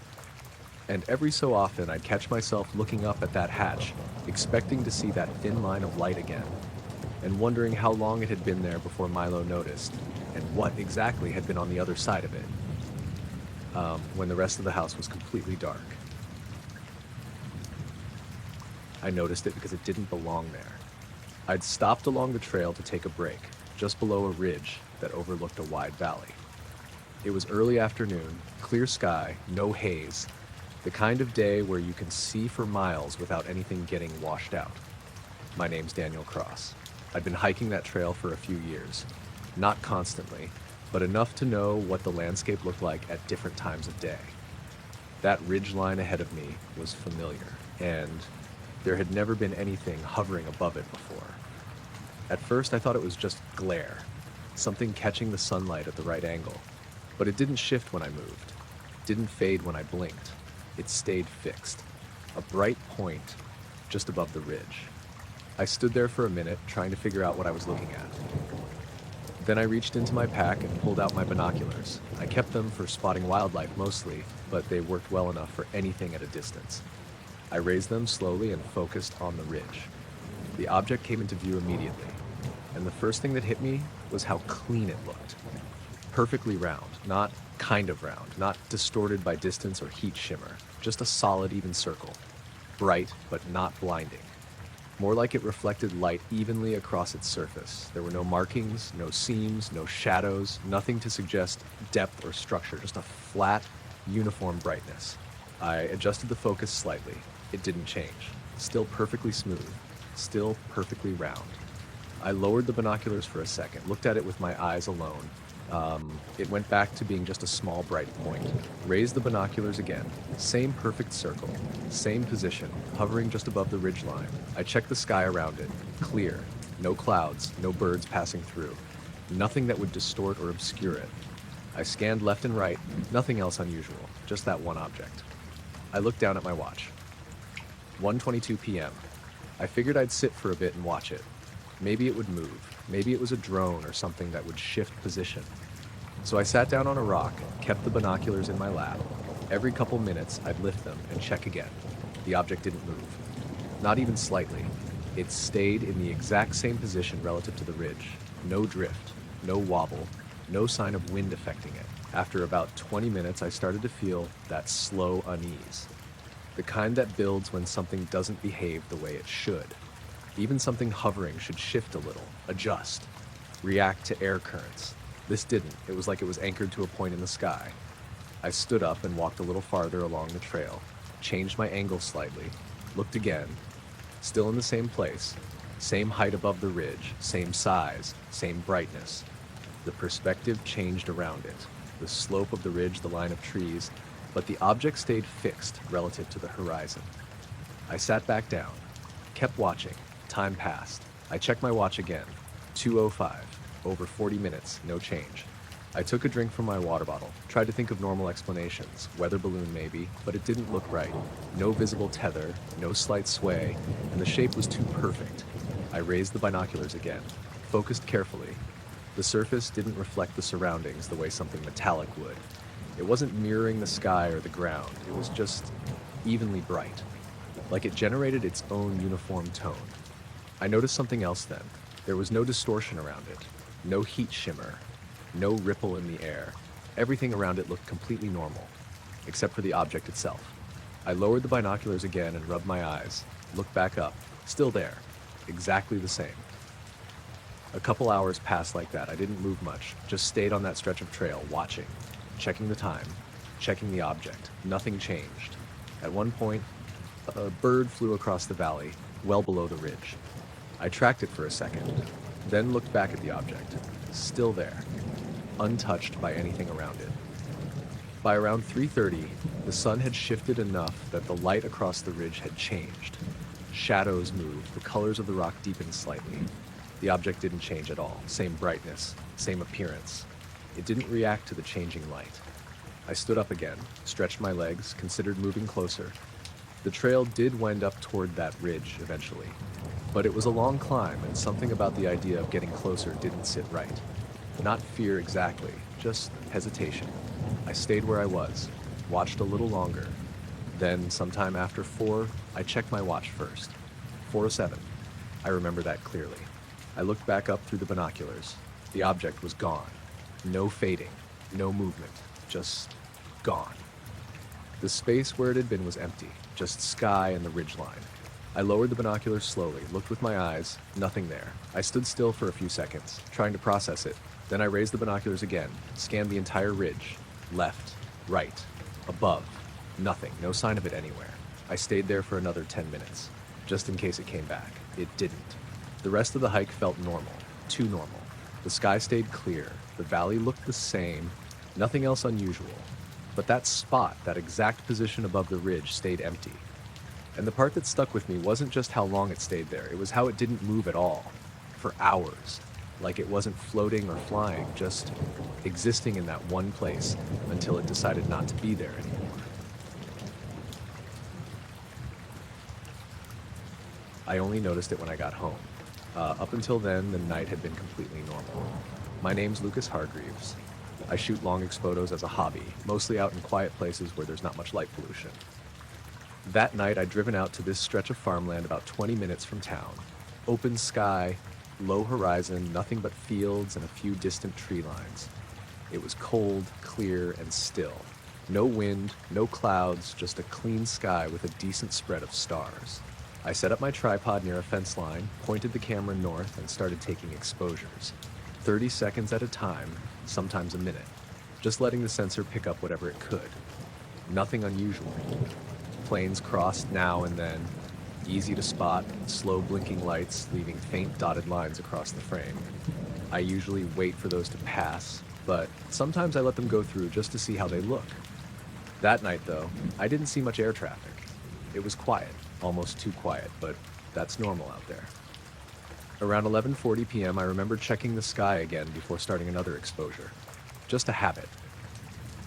I always look up first, make sure there's nothing obvious that'll mess up the shot. There was nothing. No planes. No satellites I could see. Just stars. I hit the shutter and stepped back, stood there with my hands in my pockets, waiting for the exposure to finish. The camera made that faint clicking sound when it closed. I checked the preview screen. Looked fine, same as the others. I took a few more shots after that, slightly different angles, same settings, packed everything up around midnight, and headed home. Didn't think anything of it. It wasn't until I sat down at my computer to go through the photos that something felt off. Most of the shots looked exactly how I expected. Clean star fields, a couple with faint trails from distant planes. Nothing unusual. Then I opened one frame taken at 11:43 p.m. and immediately paused. At first I thought it was a glitch. The image was filled with lines, not random noise or streaking from camera shake. Actual, clean, straight lines. Dozens of them, running parallel across the entire frame. Bright, thin streaks of light, evenly spaced, all moving in the same direction. They weren't dotted like airplane trails, they were solid, continuous, like something had moved across the sky very quickly while the shutter was open. But there were too many, way too many. I leaned closer to the screen, zoomed in. Each streak was uniform, same thickness, same brightness, no variation, and they all lined up perfectly, like a pattern. I sat back for a second, trying to process it. I went back to the previous image, taken about a minute earlier. Nothing, just stars. I went forward to the next one, also normal, no streaks, no lines, just that one frame. I zoomed in again on the strange one. The streaks didn't blur or fade at the edges. They were sharp, defined, like they'd been drawn across the image. But that didn't make sense. I hadn't seen anything. If something that bright had moved across the sky, I would have noticed, even in my peripheral vision, even for a second. But I hadn't. I was standing right there the whole time. I went back through the rest of the images just to be sure. Nothing else like it, only that one. I checked the metadata, same exposure time, same settings, no difference. I zoomed into the stars behind the streaks. Some of them were partially obscured where the lines passed over them, which meant the streaks were captured during the exposure, not added later. I remember sitting there, staring at it longer than I should have, trying to come up with a normal explanation. Maybe a flock of birds catching light, but at that altitude, in that formation, and that evenly spaced, didn't make sense. Maybe some kind of reflection? But there was nothing in front of the lens. No glass, no surface to reflect off, and the lines were too consistent, too precise. I went back to the original memory card and reloaded the file. Same result. I even opened it on a different program, just in case. Still there. I looked at the time again, 11:43 p.m. I tried to remember exactly what I was doing at that moment. I'd been standing behind the camera, looking up occasionally, nothing unusual, no sudden lights, no sounds, nothing. But then I remembered something small, something I hadn't thought about at the time. There had been a moment, very, very brief, where everything felt quieter, not silent, just muted, like the background noise dropped slightly. I'd barely registered it. It lasted maybe a second or two. I'd assumed it was just my ears adjusting or the wind dying down. But now, looking at the timestamp, it lined up almost exactly with that exposure. I went back to the image again, studied the streaks. They all ran in the same direction, perfectly parallel, no deviation. Like whatever caused them moved as a group, or was a single structure moving very fast. I checked the angle, compared it to the horizon. They weren't aligned with anything natural. Not the stars, not the ground, just their own direction. I zoomed out, looked at the full image again. It didn't look like something passing through the sky. It looked like something passing between me and the sky, close enough to block light, but far enough to stay completely silent. I sat there for a long time just staring at it, trying to decide if I was overthinking it. But the more I looked, the less it felt like a mistake. It felt like something had been there for the length of that exposure and nowhere else. I went outside after that, just stood in my yard, looking up. Same sky, same stars, nothing unusual, no lines, no movement, just empty space. But I kept thinking about how I hadn't seen anything at the time, and how that image showed something that had to have been there, right above me, moving fast enough to leave dozens of perfect lines, without making a sound, without giving any sign, except for that one frame where it showed up and then disappeared again like it had never crossed the sky at all. I first noticed it near the tip of my line. I was sitting in the middle of the lake, just drifting, not really expecting to catch anything. It was late evening, that time where the sky's still holding some light, but everything around you starts going quiet. My name's Darren Holt. I'd taken the boat out alone, like I usually did after work when I wanted some space. This lake's a couple miles outside town, nothing special about it. Small, shallow in places, deeper toward the center where I was. The water had been calm all evening. Not glassy, but close. Just small ripples from the breeze. I remember leaning forward slightly, watching the line, when I saw something faint under the surface. At first, I thought it was just the reflection of the sky shifting. A weird angle of light. But it didn't move the way reflections do. It stayed in one place, right below the line. I narrowed my eyes, leaned closer over the side of the boat. The water looked off. Not murky, not clear, just slightly tinted. A very faint green. Barely noticeable unless you were looking for it. I lifted my head and looked around. The rest of the water looked normal. Dark, almost black in the deeper parts. Only that small patch near my line had that color. I reached over and reeled in a bit, just to see if something was causing it. The line came up clean. Nothing on the hook. When I dropped it back in, the glow was still there. Same spot, same faint color. I sat back slowly, scanning the water around me. The glow started to spread. Not fast, not dramatic, just slowly widening, like something underneath was expanding outward. I watched it move past the side of the boat. The green tint followed the surface, not deep below it. It stayed close to the top, like a thin layer. I leaned over again, this time more carefully. There was no visible source. No fish, no plants, no movement beneath the surface. Just that color. And then I noticed something else. The sound, or lack of it. The lake had been quiet before, but now it felt different. The small lapping of water against the boat had faded. Distant insects along the shore seemed quieter. Even the wind felt like it had dropped. I sat there, listening. The silence wasn't complete. Just reduced, like everything had been turned down slightly. The green glow kept spreading. It passed under the boat completely, moving outward in all directions.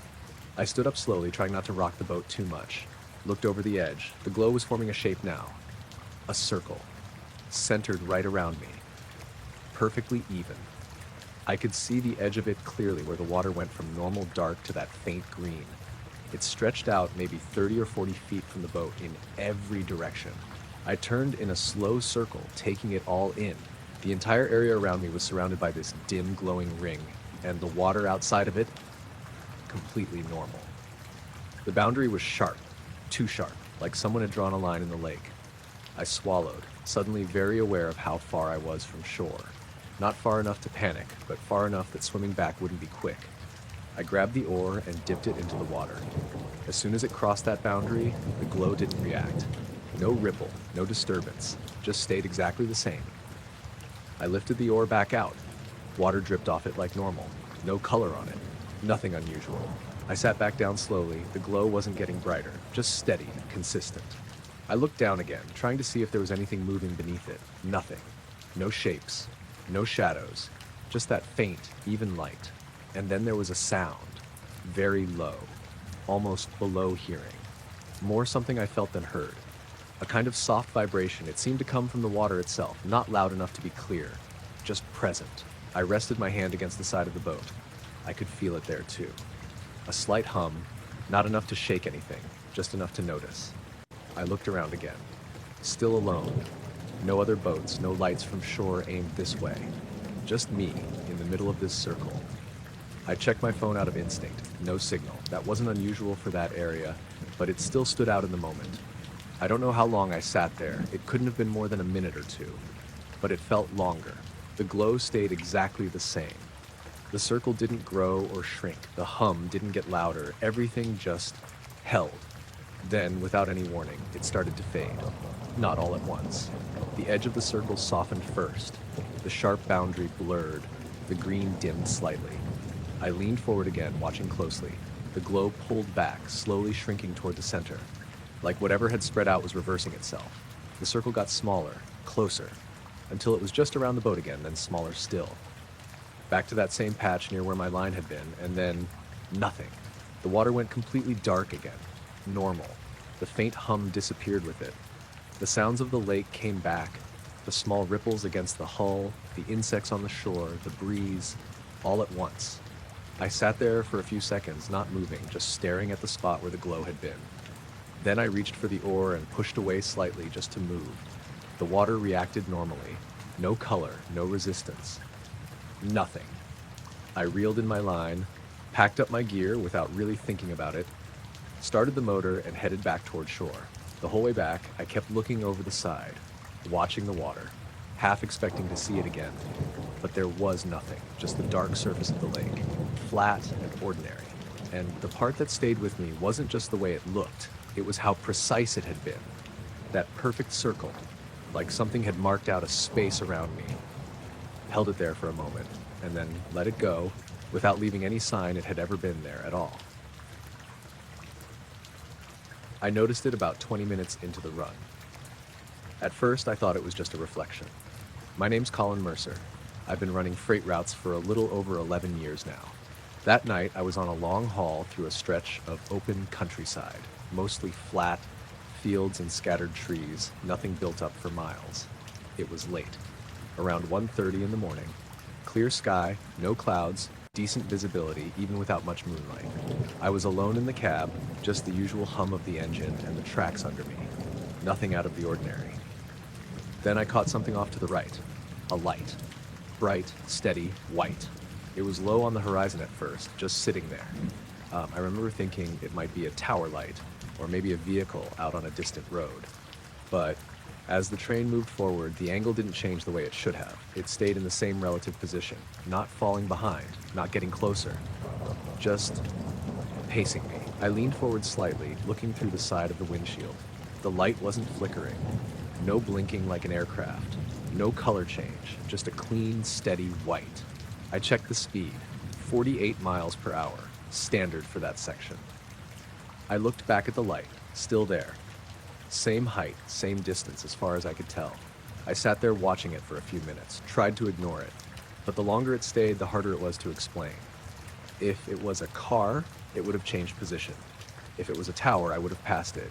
If it was an aircraft, there'd be movement, blinking, something. This didn't do any of that. It just kept pace. I reached over and picked up the radio, called it in casually, not making a big deal out of it.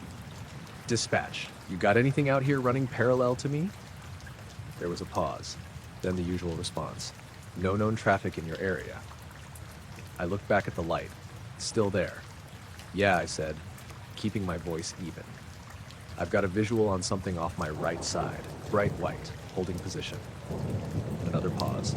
"Nothing on radar," dispatch came back. "You sure it's not a ground vehicle?" I didn't answer right away, just watched it. "No," I said finally, "too steady." They didn't push it further, just told me to report if anything changed. I set the radio back down, kept my eyes on the track ahead, but I kept checking the light every few seconds. It stayed with me, minute after minute. The terrain changed slightly as I moved along. Fields gave way to a line of trees, then back to open land. The light didn't react to any of it. It passed behind nothing, didn't get blocked, didn't shift position. It just stayed exactly where it was, like it wasn't tied to the ground at all. After about 15 minutes, I started noticing something else. The sound in the cab felt off, not gone, just different. The usual rhythm of the train was still there, but the higher-pitched background noise, the subtle stuff, seemed reduced, like something was dampening it. I tapped the side panel lightly. Sounded normal, but the overall feel of the cab had changed.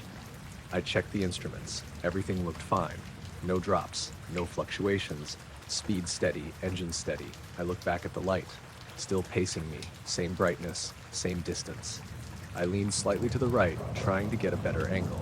For a second, I thought I saw more than just a point of light, like there was something around it. Not a shape exactly, just a faint distortion, like heat shimmer, but sharper. I blinked, and it was gone. Back to just the light. I rubbed my eyes, looked again, still there, unchanged. Time kept passing. I checked the mile markers. By then, it had been with me for at least 30 miles, maybe more. No change, no variation, just matching my speed exactly. I picked up the radio again. Dispatch, you still not seeing anything? Negative, they said. Airspace is clear, nothing tracked. I didn't respond, just set the radio down again. My hands felt tighter on the controls than usual. Not panic, just tension. The kind that builds when something doesn't make sense for too long. I glanced at the sky ahead. Empty. No stars blocked, no movement. Then I looked back to the right again. The light was slightly closer, not by much, but enough that I noticed. I leaned forward. Tried to judge the distance. It was hard. There was no reference point, but it felt nearer than before. Still matching my speed, still silent. I checked the instruments again. Everything still normal, but that feeling in the cab, the slightly dampened sound, was stronger now. I could hear the train, but it felt like I was hearing it through something, like there was a layer between me and everything else. I didn't like that. I kept my eyes forward for a bit, trying to focus on the track. When I looked back again, the light was closer, definitely closer, still off to the right, still at the same height, but no longer distant. Now it felt like it was just beyond the edge of the field, and that faint distortion around it, I could see it more clearly now. The air around the light didn't look right, it bent slightly, not enough to be obvious, just enough that the background didn't line up perfectly. I swallowed, adjusted my grip. The train kept moving, same speed, same direction. The light stayed with me. Then, without any buildup, it stopped. Not gradually, not slowing, it just stopped, held perfectly still in the air. And for the first time, the distance between us started to change. I was moving away from it now.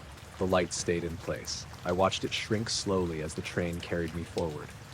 The sound in the cab returned to normal almost immediately. That dampened feeling lifted. Everything sounded right again. I kept watching it through the side window as long as I could. It got smaller, fainter. Then, just before it would have dropped out of view completely, it shot straight up. Not at an angle, not drifting. Straight up. Fast enough that I almost missed it. 1 second it was there, the next it was gone. No trail, no fade, just gone. I sat there for a long time after that, just staring at the empty sky where it had been. The rest of the run was uneventful. Everything worked fine. Nothing else showed up. But when I checked the logs later, there was nothing. No radar contact, no recorded anomaly, no mention of anything in that stretch of track. Just a normal run, same as every other night, except for that one light that stayed with me for miles, matched me perfectly, and then left like it had been keeping pace on purpose until it decided not to anymore. I noticed it because the stars started going out. Not all at once, one at a time, like something was passing in front of them. I was sitting on my back porch, just leaning back in one of those plastic chairs, half awake, half not. It was late, probably around 11:45 or so. Quiet night, warm but not humid, no wind. The kind of night where sound carries, but there wasn't much to carry. My name's Eric Dalton. I live on the edge of a small neighborhood, right where the houses thin out and it turns into open fields. My backyard faces that direction, so you get a decent view of the sky when it's clear. That night was clear. No clouds at all. I'd been sitting out there for maybe 20 minutes, just looking up, not really thinking about anything. Then I saw one of the stars blink out. I didn't react right away. Stars disappear sometimes when you're not looking directly at them or your eyes shift. It's normal. But then another one went out, same area, same kind of sudden disappearance. I leaned forward a bit, focusing on that patch of sky. Another one vanished, then another. That's when it clicked that something was moving, not fast, slow, and not glowing. Whatever it was darker than the sky itself. It didn't block light in a sharp way either. The edges were soft, like the stars weren't being covered, just erased as it passed over them. I stood up slowly, my eyes tracking the movement. The shape was massive. I couldn't see it directly. Not like an object. There were no lights, no outline, just the absence of stars where it moved. And it kept going, steady, straight across the sky. I remember thinking it had to be a cloud. That was the only thing that made sense. But there were no other clouds anywhere. The rest of the sky was completely clear. And this thing didn't look like a cloud. No texture, no variation, just a uniform darkness that slid across the stars. I stepped off the porch and into the yard, trying to get a wider view. The ground felt still under my feet, too still. That's when I noticed the silence. It had been quiet before, but now it felt deeper. The usual background sounds, the distant hum of traffic, a dog barking somewhere far off, they were gone. Not reduced. Gone. I stood there, listening. Nothing. Not even the faint rustle of leaves. I looked back up. The shape was still moving, now directly overhead. I tried to follow its edges, but they were hard to define. It didn't have a clear boundary, just a gradual shift from star-filled sky to empty darkness. I felt this low, almost pressure-like sensation in my ears. Not painful. Just there, like the air had thickened slightly. I swallowed, rubbed the side of my head. The feeling didn't go away. I kept watching. The thing didn't change speed, didn't adjust direction, just kept gliding. I realized then how big it had to be. It wasn't passing quickly like a plane. It was taking its time, covering a huge portion of the sky. And still no sound. No engine noise, no wind disturbance, nothing. I checked the horizon line briefly. Still clear. No lights moving up there, nothing rising or falling, just that one dark shape above me. I don't know how long I stood there. It felt longer than it probably was, maybe a minute, maybe two. But it stretched out, each second feeling slower than the last. The pressure in my ears deepened slightly. I noticed my breathing had changed too, shallower, without me meaning to. I forced myself to take a deeper breath. The air felt normal going in, just the sensation around me that felt off. Then I saw something else. For a moment, just a moment, I thought I could see structure within it, not clearly. Not shapes I could describe. Just a faint variation in the darkness, like layers moving within it. But as soon as I focused on it, it smoothed out again. Back to that uniform absence. I blinked, rubbed my eyes, looked again, nothing but the moving void where stars should have been. Then, as it reached the far side of the sky, the stars started coming back.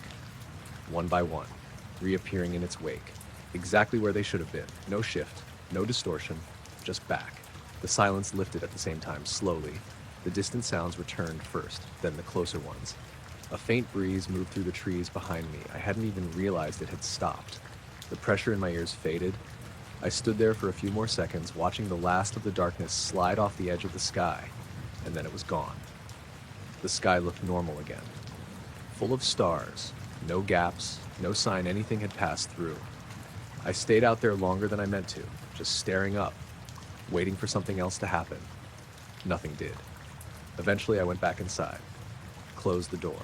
But before I turned off the porch light, I looked up one more time. The sky was exactly the same as it had been before. And that's what didn't sit right. Because whatever moved over me had been big enough to block out a huge part of it. And silent enough that I never would have known it was there, if it hadn't taken the stars with it while it passed. I first noticed it in the reflection. I was driving north on a stretch of highway that runs alongside a long, shallow reservoir. It's one of those roads where there's nothing for miles. No streetlights, no houses, just flat land and water off to one side. My name's Daniel Reeves. I was coming back from a late job, nothing unusual, just running later than I planned. It was sometime after midnight, maybe closer to 1. I hadn't passed another car in at least 15 minutes. The road was straight, and the surface of the water to my right was almost perfectly still. It acted like a mirror when the wind died down like that. I wasn't really paying attention to it at first, just driving, radio low, thinking about getting home. Then I caught something out of the corner of my eye. A light. It was faint, but it stood out against the dark reflection of the sky on the water. At first, I thought it was just a star reflecting, but it wasn't where it should have been.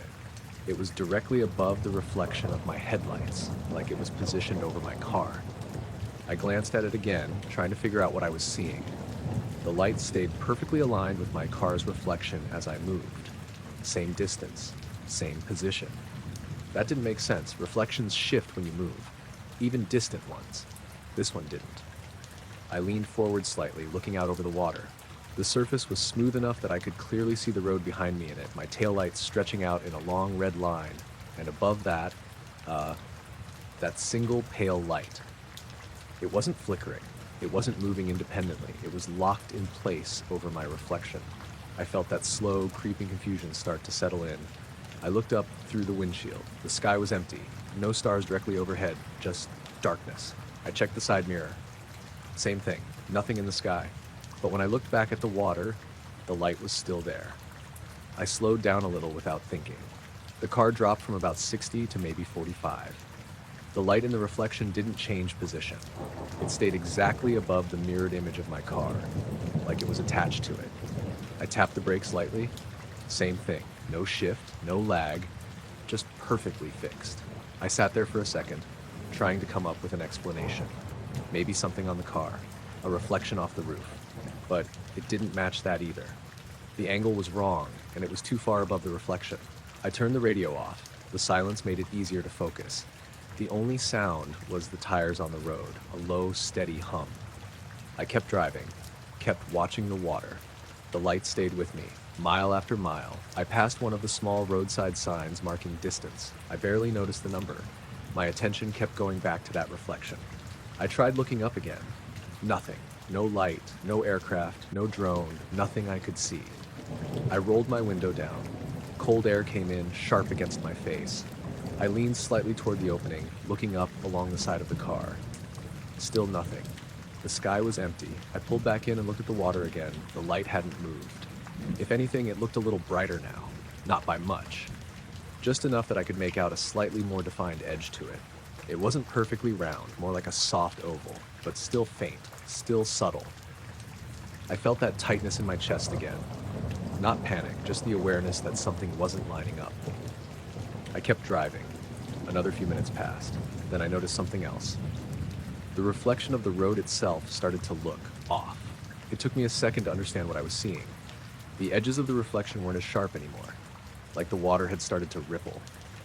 But when I looked directly at the surface, it was still calm. No visible movement, just that slight distortion in the reflected image. The light above my reflection didn't distort at all. It stayed clean, sharp compared to everything else. I slowed down further, down to maybe 30 now. My foot hovered over the brake. I was thinking about pulling over, but there wasn't really a shoulder, just a narrow strip of gravel before the drop toward the water. I didn't like the idea of stopping out there. I kept going. The light stayed with me. Then, for a moment, it shifted, just slightly, not away from the reflection, but upward, like it lifted a few inches above where it had been. I froze, hands tight on the wheel. Then it settled back into place, right above the reflection again, like it had corrected itself.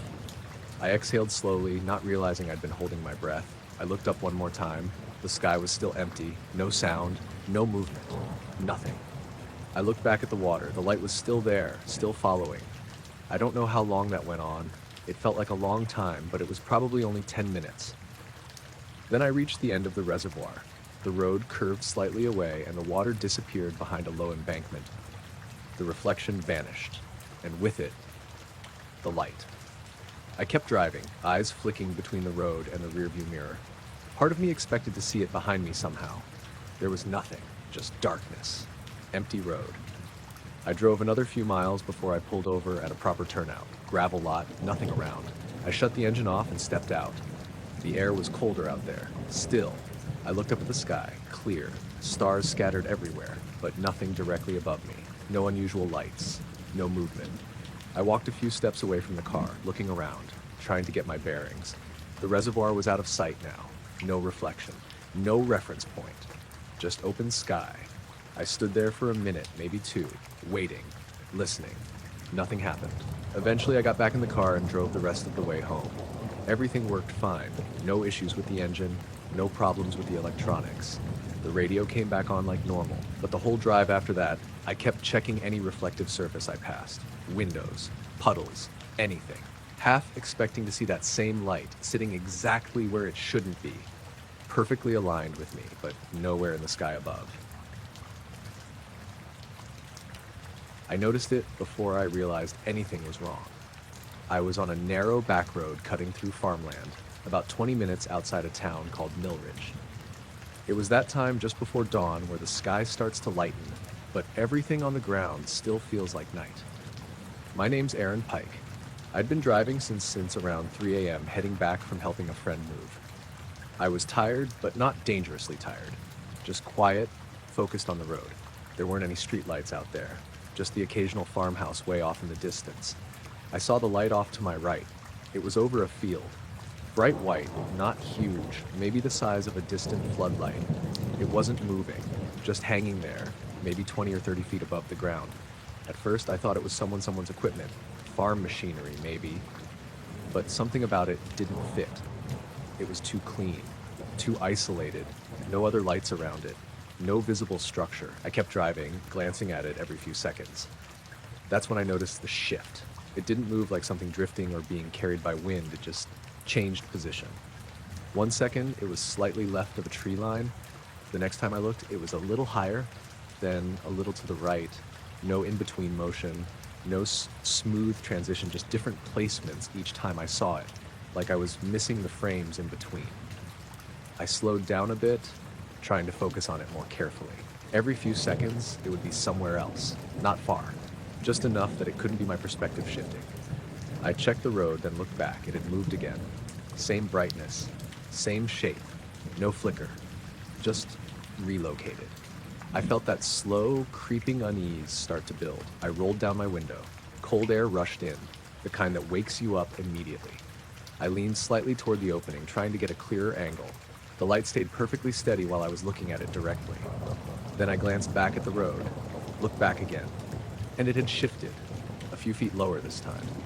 I frowned, trying to make sense of it. Maybe I was just tired. Maybe my eyes were playing tricks. I blinked a couple times, rubbed one eye, looked again. The light held its position for a few seconds. Then, without any visible movement, it was somewhere else. A little farther back in the field. Like it had stepped backward. I slowed down even more, down to maybe 25. There was no one else on the road, no headlights behind me, no traffic coming the other way, just me, the car, and that light. I started thinking about pulling over.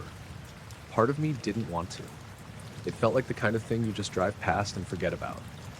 But I couldn't stop looking at it.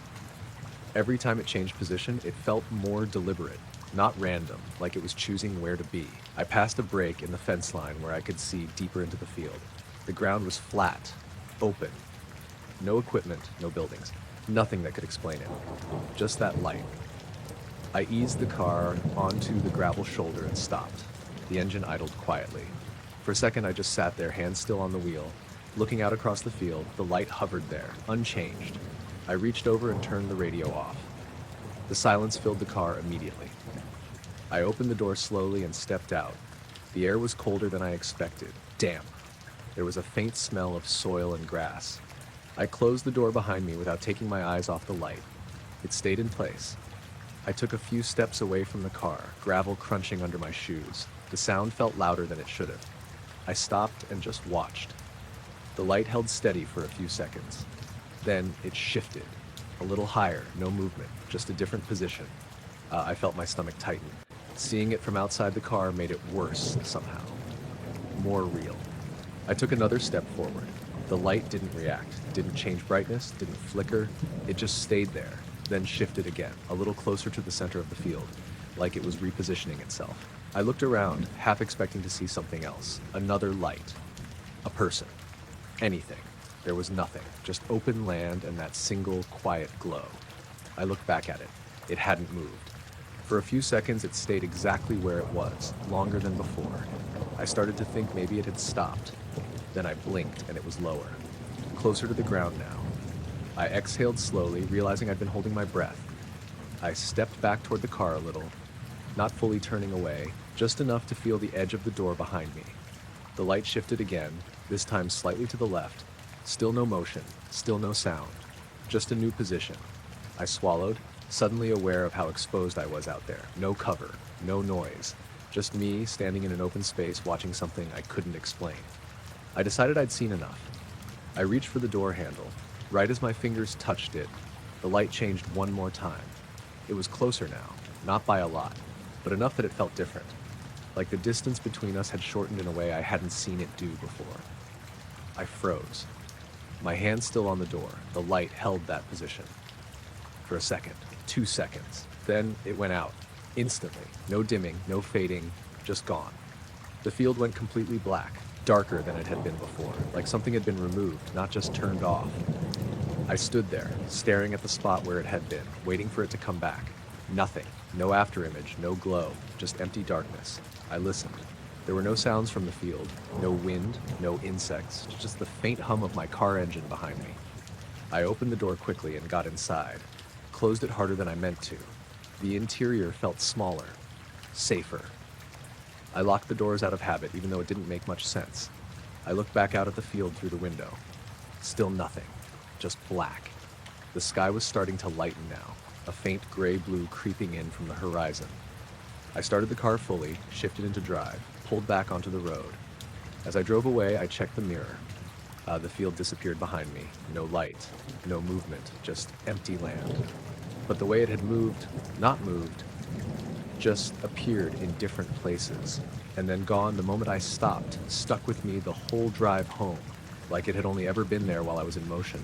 And the second I stepped out of that, it didn't need to be visible anymore.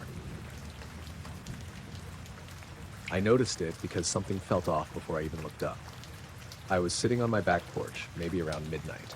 It had been a long day, nothing special, just work and errands, and I was trying to wind down before going to bed. My name's Caleb Turner. I live in a small neighborhood on the edge of town where the houses are spaced out just enough that you can actually see the sky clearly at night. It was one of those dry, clear nights. No clouds at all. You could see a ridiculous number of stars. I had a glass of water sitting on the railing and my phone next to it, screen dark. I wasn't really doing anything, just sitting there, listening to the usual background noise. Distant traffic, a dog barking somewhere, insects in the grass. Then all of that seemed to dip for a second. Not completely gone, just quieter. Like someone had turned the volume down slightly. I didn't think much of it at first. I just leaned back in the chair and stretched my legs out, looking up at the sky. That's when I noticed something missing. At first, I thought it was my eyes adjusting. There was a patch directly overhead where the stars just weren't there. Not dim, not obscured by clouds, just gone. The shape of it was what caught me. It wasn't random. It was clean, a perfect circle. I sat up a little straighter, squinting. The rest of the sky was packed with stars, but this one area was completely empty, like someone had cut a hole out of it. I stared at it, trying to make sense of what I was seeing. Clouds don't look like that. Even thin ones have texture. This was just absence, a clean edge. I leaned forward, resting my elbows on my knees.